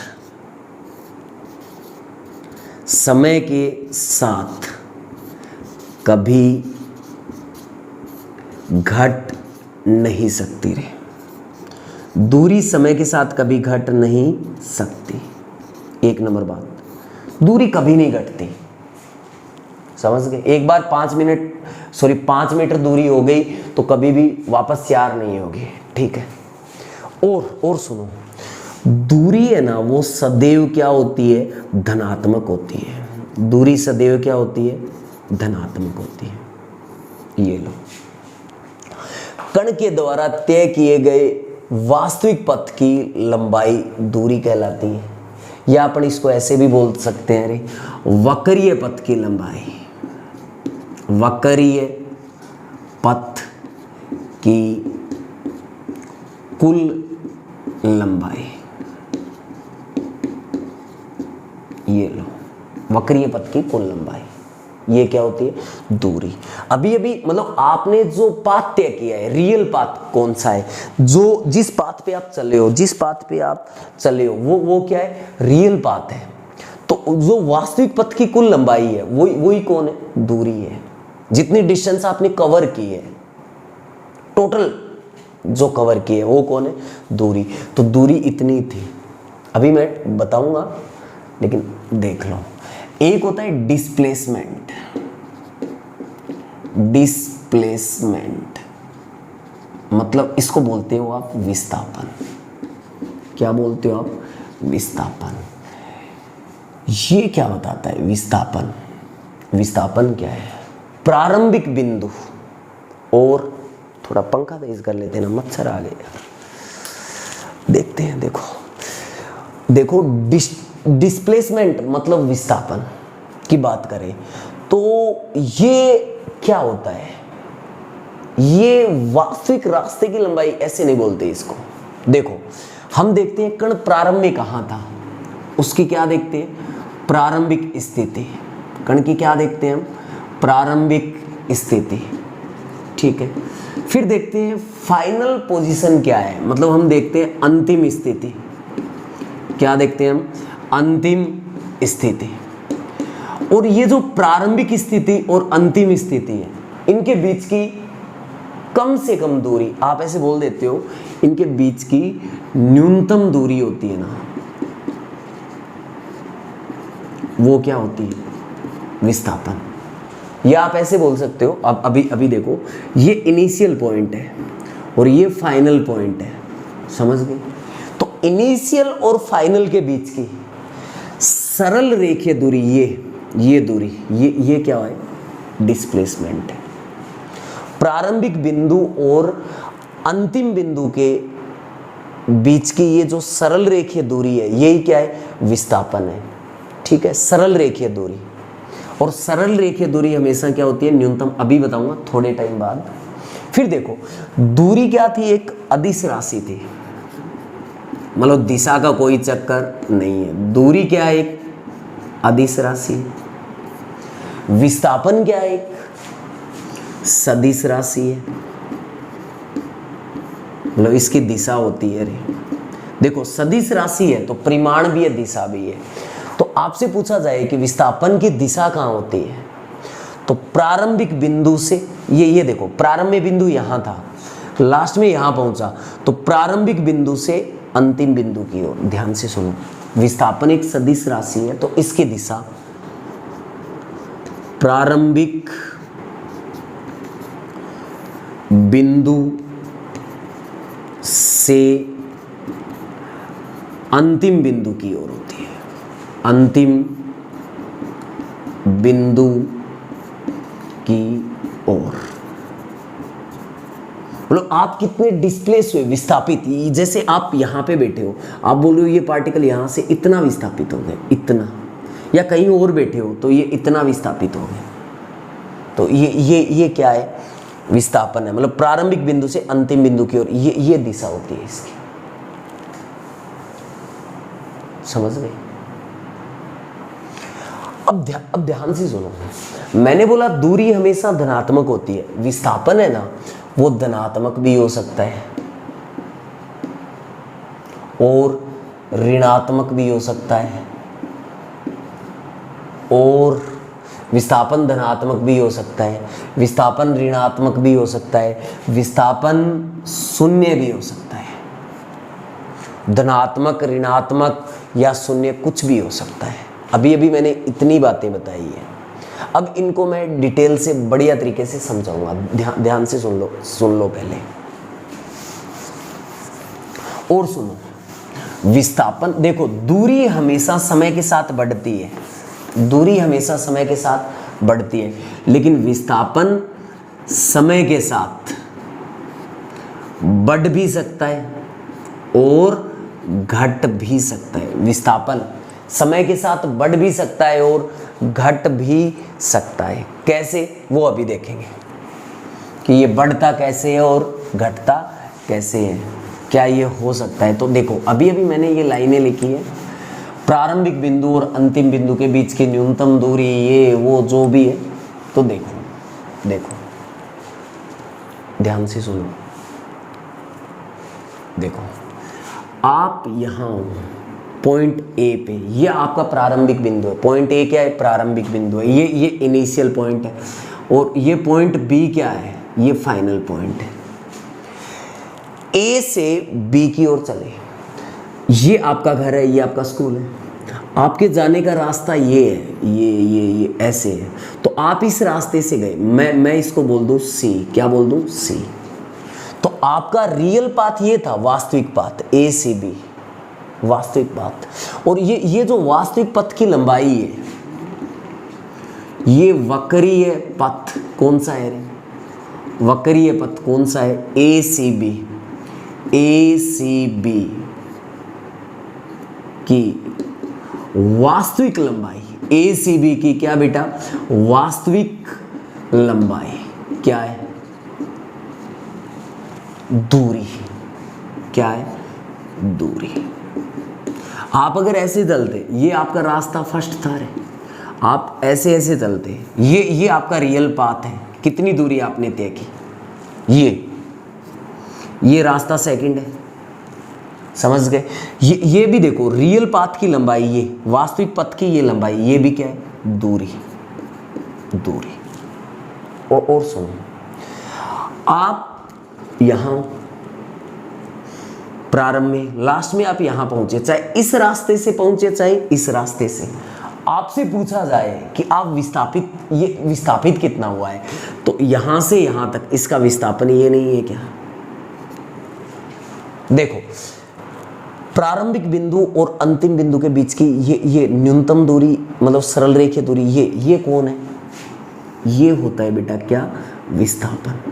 क्या होता है, विस्थापन होता है, ये होता है विस्थापन। कौन सा, ये सरल रेखीय दूरी। इसकी दिशा कहाँ होगी, प्रारंभिक बिंदु से अंतिम बिंदु की ओर, प्रारंभिक बिंदु से अंतिम बिंदु की ओर, ये इसकी दिशा होगी। सुनो ये कहानी देखी, अब देखना आपने क्या किया, सुनो, आप यहां से चले और आपने ये दूरी तय की ऐसे एक सर्कुलर पाथ में और यहां आ गए। देखो आप प्रारंभ में यहां थे, यहां से चले इस रास्ते से, जिस पाथ में चले उसकी त्रिज्या आर है, आर रेडियस के आप सर्कुलर पाथ में चले हो, तो इस बिंदु से आप चले और वापस यहां आ गए तो आपकी क्या दूरी 0 होगी?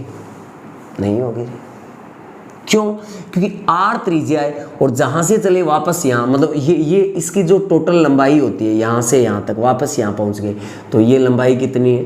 2 पाई r। इनिशियल भी यही है और फाइनल भी यही, तो ये कितनी है? 2 पाई r। ये दूरी है 2 पाई r। इस वक्रीय पथ की टोटल लंबाई ये दूरी है।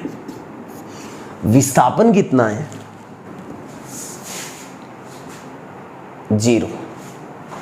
क्यों? क्योंकि प्रारंभिक बिंदु भी आपका ये था और अंतिम बिंदु भी ये, और प्रारंभिक और अंतिम के बीच की दूरी कितनी है? 0। अगर आप एक बार चले तो आपकी दूरी 0 नहीं है। देखो विस्थापन 0 हो गए, यहां विस्थापन 0 नहीं है, धनात्मक है। सुनो, आपसे मैं एक बात पूछूं, अगर डिस्प्लेसमेंट 0 है, डिस्प्लेसमेंट क्या है? 0, विस्थापन 0 है, तो आप ये बताओ क्या मोशन हुआ है? अगर विस्थापन 0 है तो आप ये बताओ क्या मोशन हुआ है? बताओ। हम श्योर नहीं है। रीजन सुनो, एक तो आप प्रारंभ में यहां थे, आपने अपनी स्थिति बदली नहीं, आपने गति की नहीं, यहां थे पहले भी और अब भी यहां हो। क्या आप चले हो? क्या आपने मोशन किया है? नहीं। आपकी प्रारंभिक स्थिति भी ये थी और अंतिम स्थिति भी ये, क्योंकि आप चले ही नहीं। तो आपकी स्थिति बदली क्या? नहीं बदली। स्थिति नहीं बदली, मतलब मोशन हुआ क्या? नहीं हुआ। दूसरा सुनो, आप यहां थे, आपने गति की और वापस यहां पहुंच गए, यहां इनिशियल भी और ये फाइनल भी ये, तो देखो यहां से चले, प्रारंभिक बिंदु भी ये और अंतिम बिंदु भी ये, तो आपका विस्थापन मतलब डिस्प्लेसमेंट यहां भी क्या है? 0। क्या यहां गति हुई है? हुई। अरे यहां देखो, यहां पार्टिकल चला है ना, तो देखो विस्थापन 0 है, मतलब प्रारंभिक स्थिति भी ये थी और अंतिम स्थिति भी ये, फिर भी मोशन हुआ है। यहां विस्थापन 0 है, मतलब चला ही नहीं है, मोशन नहीं हुआ। तो अगर डिस्प्लेसमेंट 0 है तो हम श्योर नहीं है कि पार्टिकल चला है कि नहीं। चला भी हो सकता है और ना भी चला हो। देख लो, यहां विस्थापन 0 था लेकिन पार्टिकल चला था, यहां चला ही नहीं था। रुको, अगर मैं डिस्टेंस की बात करूं, दूरी की बात करूं, डिस्टेंस की, अगर डिस्टेंस 0 है, डिस्टेंस क्या है? 0, तो पार्टिकल ने बेटा मोशन नहीं किया। पार्टिकल है उसने मोशन नहीं किया। क्यों? क्योंकि दूरी कभी घट ही नहीं सकती। विस्थापन घट भी सकता है और बढ़ भी सकता है। एक बार आपने कोई पाथ कवर कर लिया, तय कर लिया, तो उसके बाद दूरी कभी कम हो ही नहीं सकती। और आपने कुछ दूरी चले, आप कुछ दूरी चले, मतलब मोशन हुआ। अगर दूरी 0 है तो यहां दूरी 0 थी, मतलब कण चला ही नहीं था, कण चला ही नहीं था। यहां विस्थापन तो 0 था लेकिन दूरी 0 नहीं थी। दूरी क्या थी? इस रियल पाथ की लंबाई थी, इस रियल पाथ की लंबाई थी। तो यहां डिस्टेंस है ना बेटा, यहां 0 नहीं थी, यहां डिस्टेंस 0 नहीं थी, मतलब पार्टिकल चला है, विस्थापन 0 है, दूरी 0 नहीं है। अगर दूरी 0 है तो पार्टिकल मोशन किया ही नहीं है।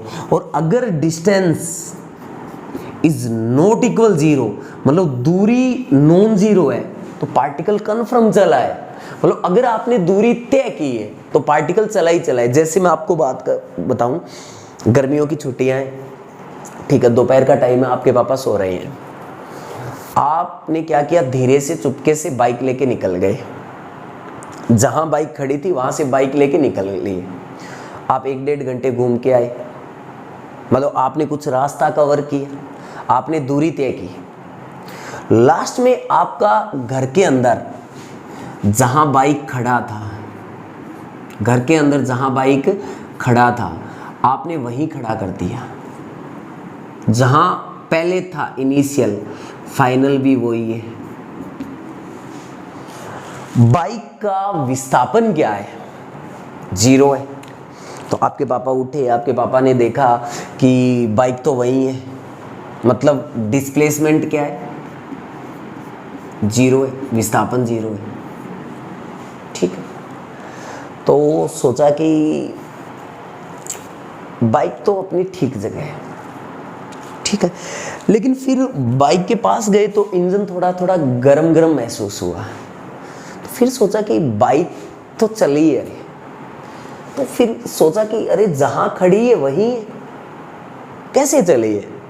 तो उन्होंने ऑटोमीटर देखा जो बाइक के अंदर है, उसमें उन्होंने देखा कि पहले 5000 किलोमीटर दिखा रहा था रीडिंग, और अब वो दिखा रहा है 5010 किलोमीटर।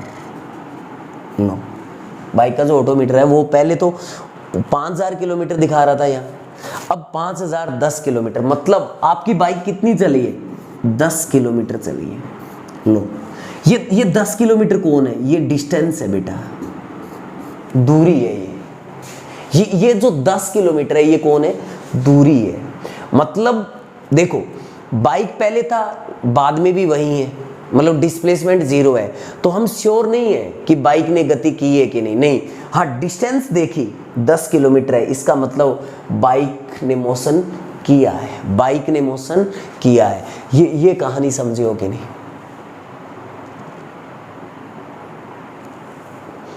मैंने देखा, देखो यहाँ विस्थापन धनात्मक था, यहाँ विस्थापन 0, और विस्थापन ऋणात्मक भी हो सकता है, मतलब घट भी सकता है, बढ़ भी सकता है, कुछ भी हो सकता है। देखो मैं आपसे एक बात और बताऊं, दूरी एक अदिश राशि है। आप जितना चले हो वो दूरी में हमेशा जुड़ता है, दूरी में हमेशा जुड़ता है, कुछ भी घटता नहीं है। देखो,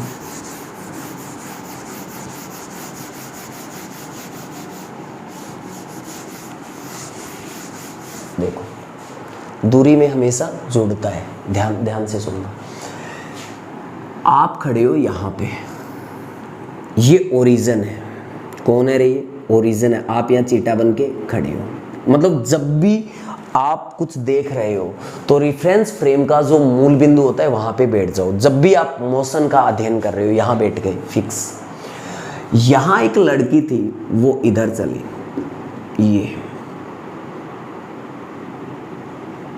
ये लड़की चली इधर, ये ठीक है। ये लड़की इधर कितना चली? इधर चली ये 2 मीटर। ये ओरिजिन है रे, 0,0, ठीक है। एक लड़का इधर चला,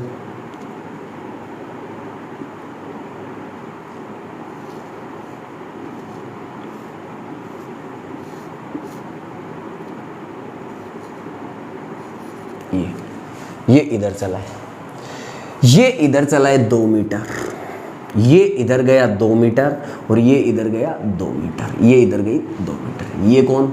लड़की, और ये कौन? लड़का। देखो, आपसे मैंने एक सवाल किया, लड़की के द्वारा तय की गई दूरी, लड़की के द्वारा तय की गई दूरी बताओ। फिर मैंने सवाल किया, लड़के के द्वारा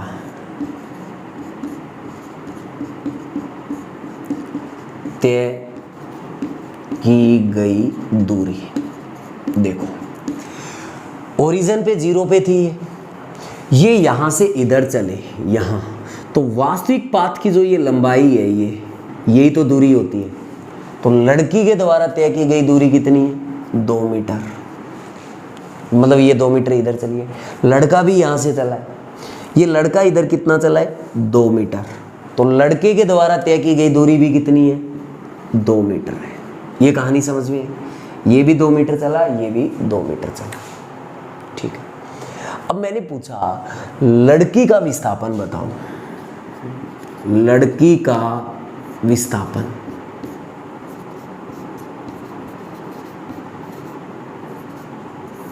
और फिर मैंने पूछा लड़के का विस्थापन,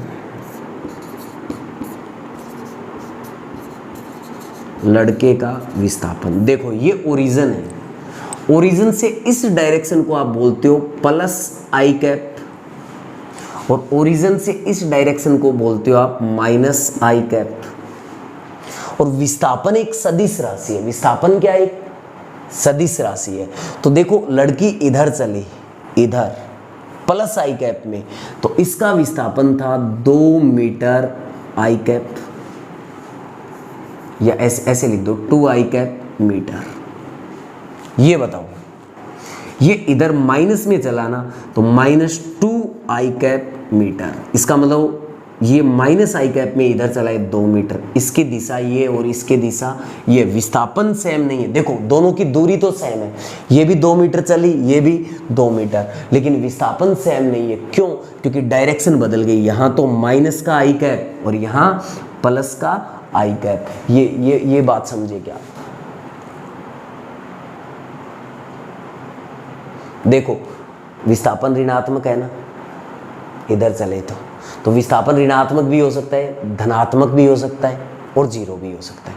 जीरो मतलब यहाँ ये इधर चली 2, वापस यहाँ पहुँच गई, तो प्रारंभिक बिंदु भी ये था और अंतिम बिंदु भी ये था, तो जीरो भी हो सकता है। ये कहानी समझ आई क्या? अब देखो कुछ और बताऊँ मैं। देखो अब इनसे जुड़ी हुई एक अच्छी बात जो मैं आपको बताने जा रहा हूँ, अपन सवाल करेंगे, धीरे धीरे चीजें क्लियर होगी। देखो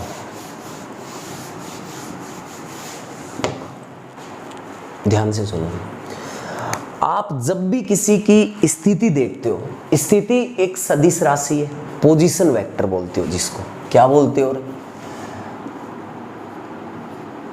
पोजीशन वेक्टर। पोजीशन वेक्टर बोले तो स्थिति सदिश, हिंदी में इसको क्या बोलते हैं? स्थिति सदिश। देखो ये किसी भी आपको किसी पार्टिकल की स्थिति देखनी है, वैसे आप वेक्टर में पढ़ चुके हो, मैं थोड़ा सा बताऊंगा जो आगे अपने काम आएगा। पार्टिकल की स्थिति देखनी है, तो पार्टिकल की जब अपन स्थिति देखते हैं, अभी अभी मैंने बताया था किसी कण की स्थिति देखनी है तो अपने को ये मतलब एक तो स्पेस कोऑर्डिनेट पता होना चाहिए, एक्स वाई पता होना चाहिए, दूसरा टाइम पता होना चाहिए, तीसरा देख कौन रहा है वो पता होना चाहिए, किसके रिस्पेक्ट में देख रहे हैं। ध्यान से सुनो, मान लो कोई पार्टिकल यहाँ है, यहाँ है, इस पार्टिकल की स्थिति देखनी है, तो एक आदमी मतलब ये राम ने एक रेफरेंस फ्रेम ऐसे लिया, राम यहाँ खड़ा है इस ओरिजिन पे, कौन खड़ा है? राम। मैं बोलूँ राम से कि इस कण की स्थिति कहाँ है, इस कण की स्थिति कहाँ है, तो राम बोलेगा कि भाई साहब ये इधर है और ये है 5 मीटर, मतलब इसने ये मैग्नीट्यूड बता दिया। फिर राम क्या बता रहा है कि एक्स एक्सिस के साथ ये बना रहा है 70 डिग्री, 70 डिग्री का।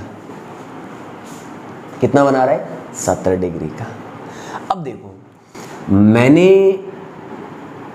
एक और देखो दूसरे आदमी से पूछा, देखो जब ओरिजिन ये था तो इसकी स्थिति थी, ये कण था इस ओरिजिन से 5 मीटर, राम से 5 मीटर और एक्स एक्सिस से 70 डिग्री पे। जब अपन ने रेफरेंस फ्रेम अलग ले लिया, एक्स और Y, X dash Y dash बोल दो इसको, एक्स डैश वाई डैश, यहां बैठा है श्याम।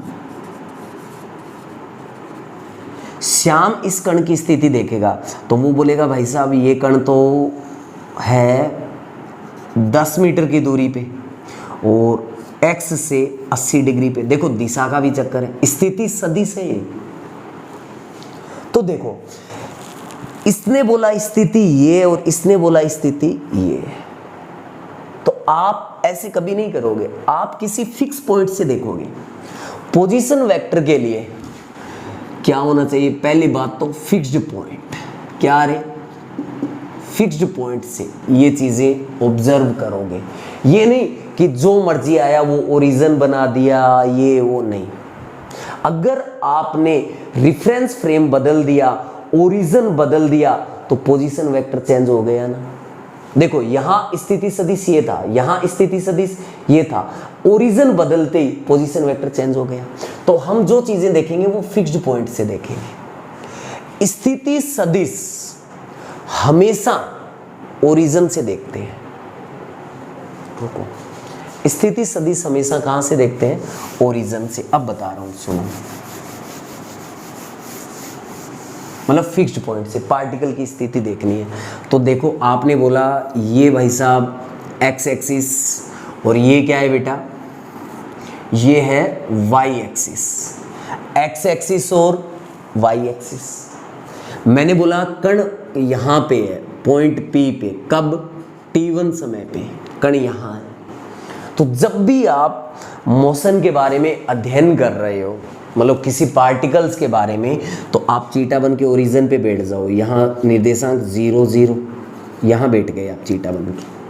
आपने आपसे पूछा कण कहाँ है, तो आप बोलोगे यहाँ पी पे, यहाँ से बता रहे हो। ये देखो डायरेक्शन भी बता रहे हो, मतलब आपने स्थिति बताई, ये कण की स्थिति थी। इसको आपने बोला R1 वेक्टर बोल दो, या R इनिशियल बोले तो प्रारंभ में कण यहाँ है, ये R1 वेक्टर को कोई दिक्कत नहीं है, ये R1 वेक्टर हो गया। मतलब ये कण यहाँ है, और इस ओरिजिन वाले आदमी को कण हमेशा यहाँ दिखा। इसने देखा, मान लो 1 सेकंड पर कण कहाँ था? P पे। इसने देखा 1.1 सेकंड पे कहाँ था? P पे। इसने देखा 2 सेकंड पे कण कहाँ था? P पे। 3 सेकंड पे कहाँ था? P पे। आपने क्या देखा? टाइम चेंज हो रहा है। देखो टाइम चेंज हो रहा है। क्या कण की स्थिति बदली है? क्या नहीं बदली है?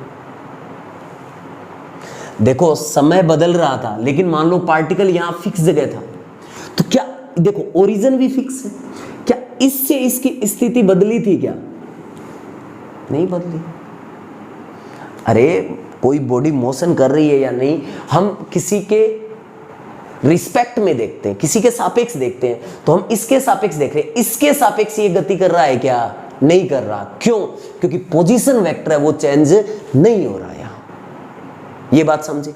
अब सुनो ये कहानी आ गई।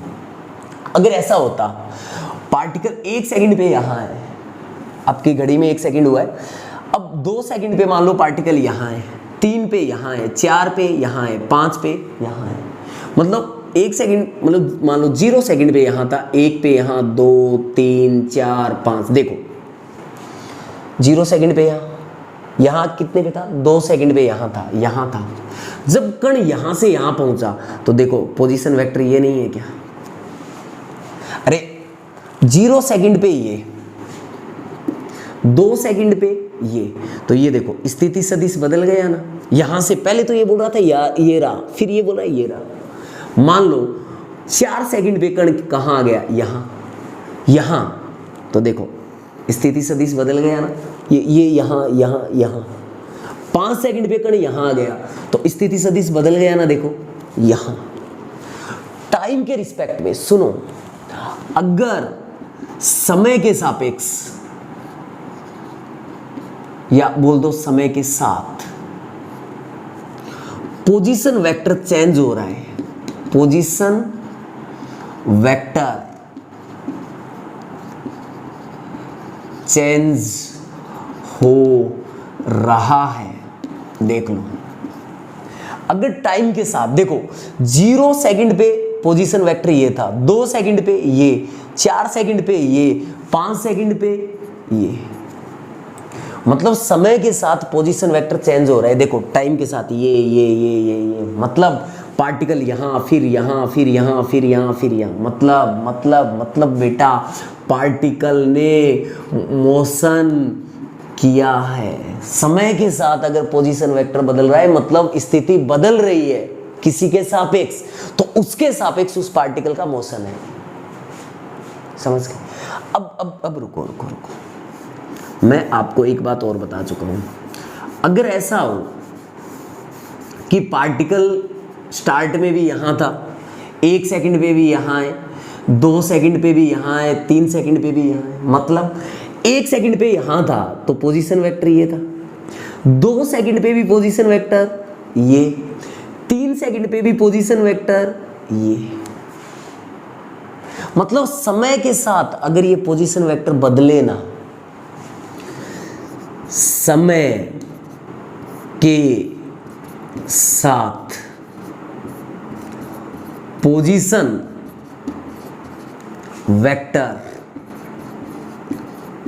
वेक्टर चेंज ना हो। लो, समय के साथ अगर पोजीशन वेक्टर चेंज ना हो तो वो पार्टिकल रेस्ट में कहलाएगा। वो पार्टिकल किस में कहलाएगा? रेस्ट में। मतलब उसने गति की नहीं, क्योंकि स्थिति सदिश बदला ही नहीं। तो आपसे पूछा जाए, देखो किसी पार्टिकल का मोशन में होना, किसी पार्टिकल का रेस्ट में होना, हम सीधा सीधा नहीं बोल सकते। समझ रहे हो कि पार्टिकल अब रेस्ट में है, अब मोशन में, नहीं बोल सकते। क्यों? क्योंकि किसी पार्टिकल का मोशन में होना, रेस्ट में होना, ये किसी के रिस्पेक्ट में देखा जाता है। यहां ओरिजिन के रिस्पेक्ट में देखा गया है, ऑब्जर्वर ओरिजिन पे। तो ऑब्जर्वर के सापेक्ष अगर इसकी स्थिति बदली नहीं, पोजीशन चेंज ही नहीं हुई, फिक्स है, तो कहां का मोशन? समझिए ना, बढ़िया बात है। सुनो, धीरे धीरे कहानियां बढ़ती जाएगी बेटा। सुनो सुनो सुनो। मान लो प्रारंभ में आपकी घड़ी में जब से आपने देखना स्टार्ट किया वो प्रारंभ का टाइम है। ये देखो, आप चीटा बन के ओरिजिन पे बैठे हो, आप यहाँ पी पे हो प्रारंभ में। मान लो टी इनिशियल, जो समय आपने देखा प्रारंभ में समय ये था, आप पी पे थे। देखो पी पे हो तो ये क्या है? ये आपका पोजीशन वेक्टर है। ये क्या है? आपका पोजीशन वेक्टर है। मतलब यहां से यहां तक स्थिति क्या है? R initial. मतलब ये मैग्नीट्यूड है, मान लो 2 मीटर 5 मीटर जो भी।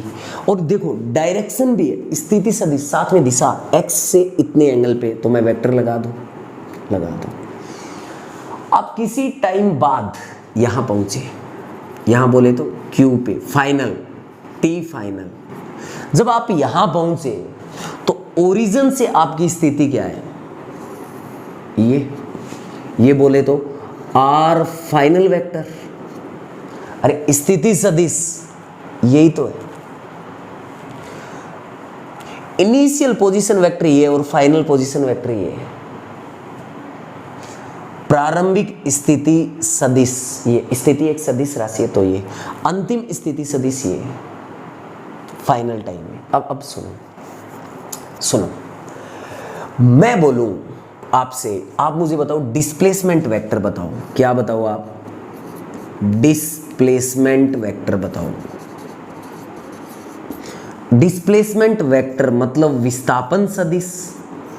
ये विस्थापन सदिश क्या है? विस्थापन को ही बोलते हैं। विस्थापन, डिस्प्लेसमेंट के आगे वेक्टर क्यों लगाया? क्योंकि ये एक सदिश राशि है, तो इसको बोल दिया विस्थापन सदिश। है ये विस्थापनी बेटा, समझ रहे हो? अब देखो विस्थापन सदिश क्या होता है। देखो प्रारंभिक बिंदु और अंतिम बिंदु के बीच की न्यूनतम दूरी, तो न्यूनतम दूरी तो यही होगी ना। ये और डिस्प्लेसमेंट वेक्टर की डायरेक्शन कौन सी होती है? प्रारंभिक स्थिति से अंतिम स्थिति की ओर। ये देखो, अगर आप ओरिजिन से बता रहे हो ना, तो ये तो बता रहे हो आप स्थिति। ओरिजिन से बता रहे हो तो आप देखो, किसी कण की ओरिजिन से पोजीशन बता रहे हो तो आप बता रहे हो स्थिति सदिश।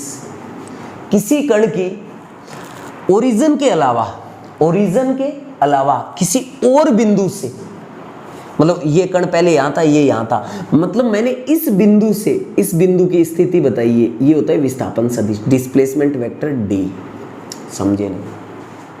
या आप ऐसे बोल दो कि जो फाइनल पोजीशन वेक्टर है, अंतिम स्थिति सदिश और प्रारंभिक स्थिति सदिश, इनको ये ज्वाइन करने वाला ये वेक्टर है ना, ये कौन सा है? Displacement vector.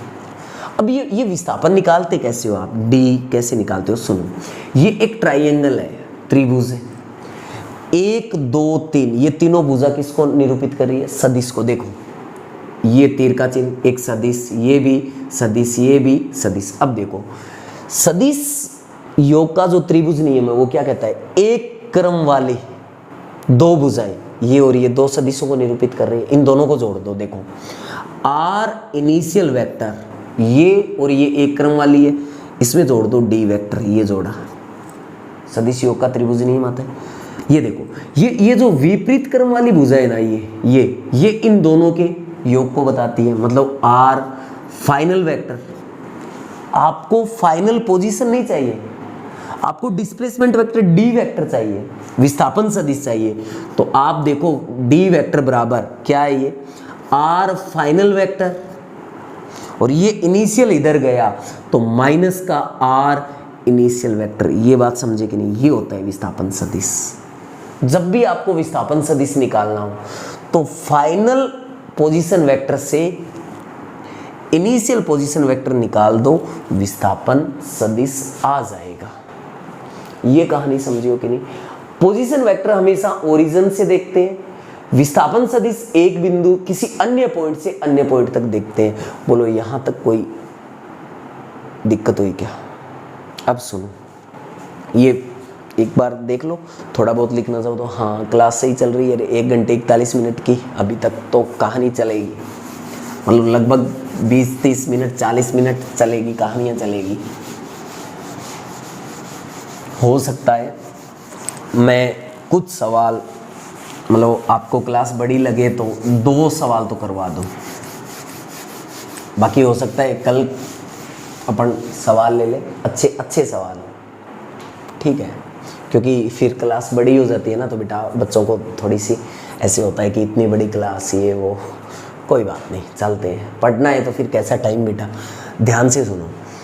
हाँ मैंने अभी बोला विस्थापन बढ़ भी सकता है, घट भी सकता है, ध्यान से सुनो, और 0 भी हो सकता है ना।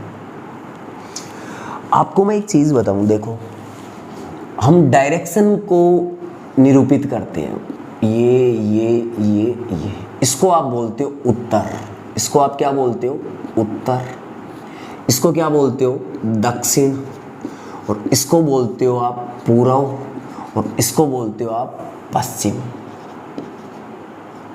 ये आपसे मैंने बोला ये यहाँ से आप चले, पूर्व में चलोगे तो इधर, पश्चिम में इधर, उत्तर में इधर, और दक्षिण में इधर। आपसे मैंने बोला एक सवाल है, आप चले 4 मीटर पूर्व में, देखो 4 मीटर किधर चले आप, पूर्व में चले। फिर मैंने बोला 4 मीटर चलने के बाद आप 3 मीटर चले उत्तर में, 3 मीटर कहाँ चले आप, उत्तर में। ये देखो आपका इनिशियल पॉइंट ये था और आपका फाइनल पॉइंट ये है। प्रारंभ में यहाँ थे, बाद में यहाँ। देखो 4 मीटर आप पूर्व में चले हो, 3 मीटर आप उत्तर में चले हो। मैं आपसे बोलूँ, आप बेटा डिस्टेंस बताओ, डिस्टेंस बोले तो दूरी होती है रास्ते की वास्तविक लंबाई। तो आपका जो वास्तविक जो पाथ था वो कौन सा था, ये था, ये और ये। तो आपने टोटल पाथ कितना तय किया, 4 और 3 7 मीटर, ये आपका डिस्टेंस है।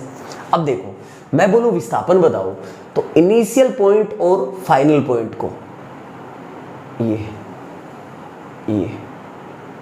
मिलाने वाली रेखा, स्ट्रेट लाइन है ना, यही तो विस्थापन है। तो देखो ये एक ट्राइंगल बन रहा है, ये 90 डिग्री, ये 4 ये 3, तो ये कितना आता है, 5 मीटर। क्या आता है ये, 5 मीटर। कौन है ये, विस्थापन है, डिस्प्लेसमेंट।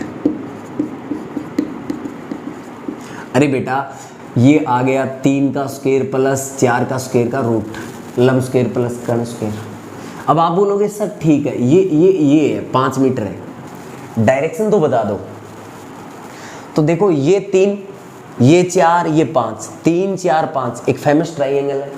तो 3 के सामने वाला ये एंगल होता है 37 डिग्री, और 4 के सामने वाला ये कौन सा होता है, 53 डिग्री। ये तो आप जानते ही हो, बता चुका हूं मैं काफी बार।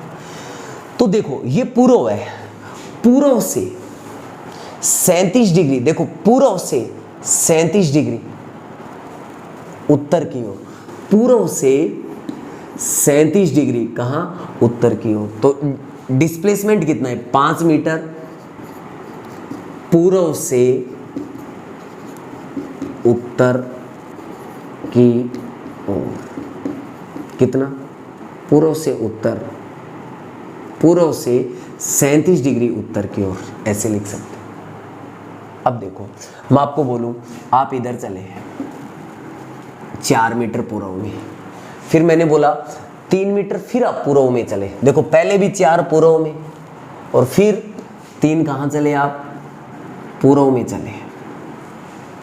तो आपका इनिशियल पॉइंट ये था, पहले आप 4 मीटर पूर्व में चले, फिर आप 3 मीटर पूर्व में चले, मतलब आपने दिशा नहीं बदली, आपने दिशा नहीं बदली, पूर्व पूर्व। आपका फाइनल पॉइंट ये था बी। मैं आपको बोलूं, आपने डिस्टेंस कितनी कवर की, कितनी दूरी तय की आपने, तो रियल पाथ, रास्ते की वास्तविक लंबाई, तो वास्तविक लंबाई 4 और 3 7, मतलब डिस्टेंस कितना है, 7 मीटर। रास्ते की वास्तविक लंबाई मतलब आप 4 और फिर 3 चले तो टोटल तो 7 मीटर ही चले। मैं आपसे पूछूं डिस्प्लेसमेंट क्या होगा, यहाँ विस्थापन क्या होगा, दिशा तो पूर्व ही है, विस्थापन क्या होगा। देखो प्रारंभिक बिंदु ये, अंतिम बिंदु ये, प्रारंभिक बिंदु से अंतिम बिंदु के बीच की ये सरल रेखीय दूरी रही है, तो इस बार डिस्प्लेसमेंट भी कितना है, 7 मीटर। आप बोलोगे सर दिशा पूर्व, अरे मैं बता चुका हूं विस्थापन की दिशा क्या होती है, प्रारंभिक बिंदु से अंतिम बिंदु की ओर, प्रारंभिक बिंदु से अंतिम बिंदु की ओर, ये होती है दिशा। तो इधर पूर्व भी है। रुको, यहां डिस्टेंस क्या था, 7 मीटर, डिस्प्लेसमेंट क्या है, 7 मीटर। देखो दूरी और विस्थापन बराबर नहीं होता, तो क्यों, क्योंकि दूरी में सिर्फ 7 मीटर है और विस्थापन एक सदिश राशि है, तो इसमें मैग्नीट्यूड भी है और डायरेक्शन भी है। क्या कोई अदिश राशि किसी सदिश राशि के बराबर है क्या, नहीं। मैं बोलूं यहां दूरी और विस्थापन बराबर है क्या, आप बोलोगे नहीं सर, क्यों, क्योंकि यहां सिर्फ 7 मीटर है और यहां 7 मीटर पूर्व है, मतलब इसका मैग्नीट्यूड, सिर्फ परिमाण की बात कर रहा हूं, परिमाण तो 7 मीटर है ना रे। तो दूरी और विस्थापन का, दूरी और विस्थापन का परिमाण बराबर है यहां। रुको एक सवाल और, आप चले इधर 4 मीटर पूर्व में चले, ऐसे चले यहां से यहां, ये चले आप 4 मीटर पूर्व में चले, यहां पहुंचे, यहां पहुंचते ही 4 मीटर आप पूर्व में चले, फिर आप 3 मीटर पश्चिम में चले, पूर्व पश्चिम, 4 मीटर इधर चलने के बाद फिर इधर चले हो आप, क्या हुआ रे, हाँ सही आ रहा है ना, 4 मीटर इधर चलने के बाद फिर आप इधर चले हो, मतलब यहां से पश्चिम, मतलब वापस इधर चले हो, यहां पहुंच गए आप, मतलब इधर कितना चले हो आप, 3 मीटर। तो आपका प्रारंभिक बिंदु ये था, आपका अंतिम बिंदु ये है। अब बताओ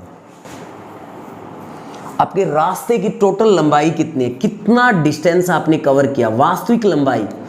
पहले आप 4 चले, इधर देखो आप 4 चले, फिर इधर आप कितना चले, 3, तो 4 और 3 7, वास्तविक तो वही है। डिस्प्लेसमेंट क्या है,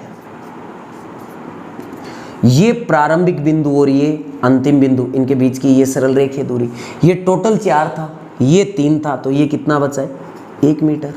विस्थापन कितना, 1 मीटर। अब दिशा बताओ, पश्चिम मत बोल देना, मैंने बोला था विस्थापन की जो दिशा है वो प्रारंभिक बिंदु से अंतिम बिंदु की ओर होती है। विस्थापन की दिशा प्रारंभिक बिंदु से अंतिम बिंदु की ओर ऐसे होती है, ऐसे। ये देखो, ये इनिशियल है, ये फाइनल है, ये दिशा अब भी क्या है, पूर्व। मतलब ये देखो, जब आप ऐसे चलोगे ना तो इस टाइम ये जो विस्थापन आया है ना, ये कौन सा है, मिनिमम डिस्प्लेसमेंट है। आप कैसे भी चलो, अगर आप 4 और 3 चल रहे हो तो इससे कम विस्थापन आ ही नहीं सकता, इससे कम विस्थापन आ ही नहीं सकता। और अगर आप सीधे चले हो और दिशा भी नहीं बदली, ये विस्थापन कौन सा होता है? मैक्सिमम होता है।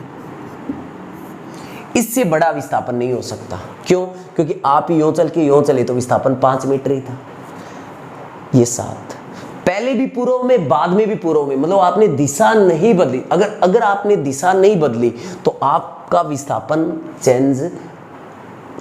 दिशा नहीं बदली तो आपका विस्थापन अधिकतम होगा उस टाइम। देख लो, अब देखो यहां दूरी भी 7 मीटर थी और विस्थापन भी 7 मीटर।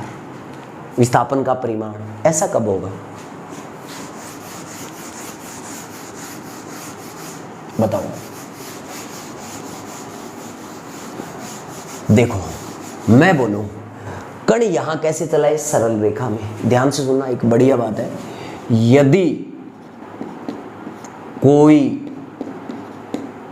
कण सीधी रेखा में गति करे, कोई कण सीधी रेखा में क्या करे? गति करे। कोई कण सीधी रेखा में गति करे। लो, कोई पार्टिकल है वो स्ट्रेट लाइन में चले, नहीं स्ट्रेट लाइन में, ये देखो ये भी तो सीधी रेखा में चला था। देखो 4 मीटर ऐसे चला था, फिर 3 मीटर ऐसे चला था, तो ये भी तो स्ट्रेट लाइन में चला था। यहां तो विस्थापन 1 मीटर था, दूरी के बराबर थोड़ी था। क्यों? क्योंकि यहां ऐसे चला, फिर देखो इसने यहां दिशा बदल ली ना। अरे ऐसे चला, फिर देखो इसने डायरेक्शन बदल ली। डायरेक्शन बदली तो ये कहानी है क्या? नहीं। यदि कोई कण सीधी रेखा में भी गति करे और दिशा भी ना बदले, दिशा भी ना बदले, ये लो, यदि कोई कण सीधी रेखा में भी चले, ये देखो ऐसे, और देखो ऐसे डायरेक्शन भी चेंज ना करे, तब दूरी बराबर क्या रे? विस्थापन का मैग्नीट्यूड, मतलब दिशा नहीं, क्योंकि ये सदिश है और ये अदिश है, तो दूरी है, डिस्प्लेसमेंट का जो मैग्नीट्यूड है उस टाइम दूरी के बराबर नहीं है क्या? देख लो, दूरी और विस्थापन का परिमाण तो सेम ही है ना, ये रहा। इसके अलावा विस्थापन इससे बड़ा हो ही नहीं सकता, ये मैक्सिमम विस्थापन है। कैसे? सुनो, बाकी आपने देखा कि पार्टिकल ऐसे चला, मान लो यहां से चला, ये दूरी थी, ये कौन थी? दूरी, डिस्टेंस थी। विस्थापन ये था, ये कौन था? डिस्प्लेसमेंट। पार्टिकल ऐसे ऐसे ऐसे ऐसे ऐसे ऐसे ऐसे ऐसे चला, ये देखो, ये रियल पाथ की जो लंबाई है वक्रीय पथ की, ये कौन थी? डिस्टेंस। और विस्थापन क्या है? प्रारंभिक बिंदु और अंतिम बिंदु के बीच की दूरी, ये कौन है? डिस्प्लेसमेंट। बाकी विस्थापन है ना, आपको दूरी से छोटा ही मिलेगा विस्थापन का मैग्नीट्यूड। देख लो, इसमें 7 के बराबर आया, बाकी 5 था, 1 था, 2 सवाल किए थे ना। यहां से आप क्या देख सकते हो? दूरी और विस्थापन में रिलेशन देखो, दूरी बड़ी होगी विस्थापन के परिमाण से। दूरी हमेशा, अरे विस्थापन क्या है? न्यूनतम दूरी तो है, मिनिमम डिस्टेंस ही तो है, कम से कम दूरी। तो दूरी हमेशा विस्थापन के परिमाण से बड़ी होगी। हाँ, एक केस में बराबर होती है, कब? जब पार्टिकल स्ट्रेट लाइन में चले और दिशा भी ना बदले। तो यहां से आप दूरी और विस्थापन में रिलेशन बता सकते हो बेटा, दूरी बड़ी है किससे? विस्थापन के परिमाण से। देख लो, बड़ी है। और सुनो, बराबर भी हो सकती है, कब? इस केस में। ये कहानी समझे कि नहीं? अब आप बोलोगे कि सर, चलो बता देता हूं ये कहानी। एक बात और बता रहा हूं, अरे फिर 2 सवाल करवाऊंगा और फिर क्लास बाद में लगाएंगे। कभी क्या, कल ही लगा दूंगा मैं। वो जो न्यूमेरिकल बचे हैं वो कल करवा दूंगा। ध्यान से सुनो, पहले मैंने बोला ओरिजिन, देखो आपने कोई रेफरेंस फ्रेम लिया, ये एक्स और ये वाई, आप चीटा बन के इस ओरिजिन पे यहाँ बैठे हो 0 0 पे, ये लो। स्टार्ट में आपका पार्टिकल यहां है, यहां थोड़ा और आगे दिखा दूं, यहां है P। आपसे इस कण की स्थिति क्या है, ये R1 वेक्टर प्रारंभिक स्थिति। फिर कण यहां पहुंचा तो आपसे इसकी स्थिति क्या है, R2 वेक्टर। देखो प्रारंभिक बिंदु और अंतिम बिंदु, प्रारंभिक बिंदु और अंतिम बिंदु मतलब इनिशियल पोजीशन वेक्टर और फाइनल पोजीशन वेक्टर को ज्वाइन करने वाला वेक्टर ये कौन सा है, ये है विस्थापन सदिश। ये कौन सा है, विस्थापन सदिश। जब ऑब्जर्वर ये है, जब ऑब्जर्वर ये है तो इसकी स्थितियां तो ये है और विस्थापन सदिश ये है। अब ऑब्जर्वर बदल दो, अलग जगह ले आओ, मतलब कोई और रिफरेंस फ्रेम, ये देखो x डैश और y डैश, ये लो। इसके सापेक्ष देखो, जब चीटा बन के यहां बिठा दिया, ये ओरिजिन है। इसके सापेक्ष इस कण की स्थिति देखो, ये R1 वेक्टर था। देखो यहां से ये मैग्नीट्यूड भी अलग, डायरेक्शन, ये देखो डायरेक्शन भी अलग हो गई, पहले बता चुका हूं। इसको मैंने बोला R1 वेक्टर, और जब ऑब्जर्वर ये है तो ये P, ये Q की ये क्या है, R2 वेक्टर। देखो 2 डैश वेक्टर और R1 डैश वेक्टर। ये देखो ऑब्जर्वर बदल दिया, रिफरेंस फ्रेम बदल दिया तो पोजीशन वेक्टर तो बदल गए, R1 से R1 डैश, R2 से R2 डैश। रिफरेंस फ्रेम बदल जाए, रिफरेंस पॉइंट भी बदल जाए, मतलब ओरिजिन भी बदल जाए तो स्थिति सदिश तो देखो बदल रहा है, लेकिन P का इनिशियल पॉइंट इसके सापेक्ष भी ये है और इसके सापेक्ष भी ये है। इस कण का फाइनल पॉइंट यहां है, इसके सापेक्ष भी यहां है और इसके सापेक्ष भी यहां। ये देखो चाहे ये देखो, इनिशियल ये और फाइनल ये है, मतलब डिस्प्लेसमेंट वेक्टर ये है ना। तो आप किसी भी रेफरेंस फ्रेम से देखो, कोई भी दो फिक्स पॉइंट के बीच की ये मतलब विस्थापन सदिश चेंज नहीं होता, विस्थापन सदिश चेंज नहीं होता। अब मैं कॉमन सेंस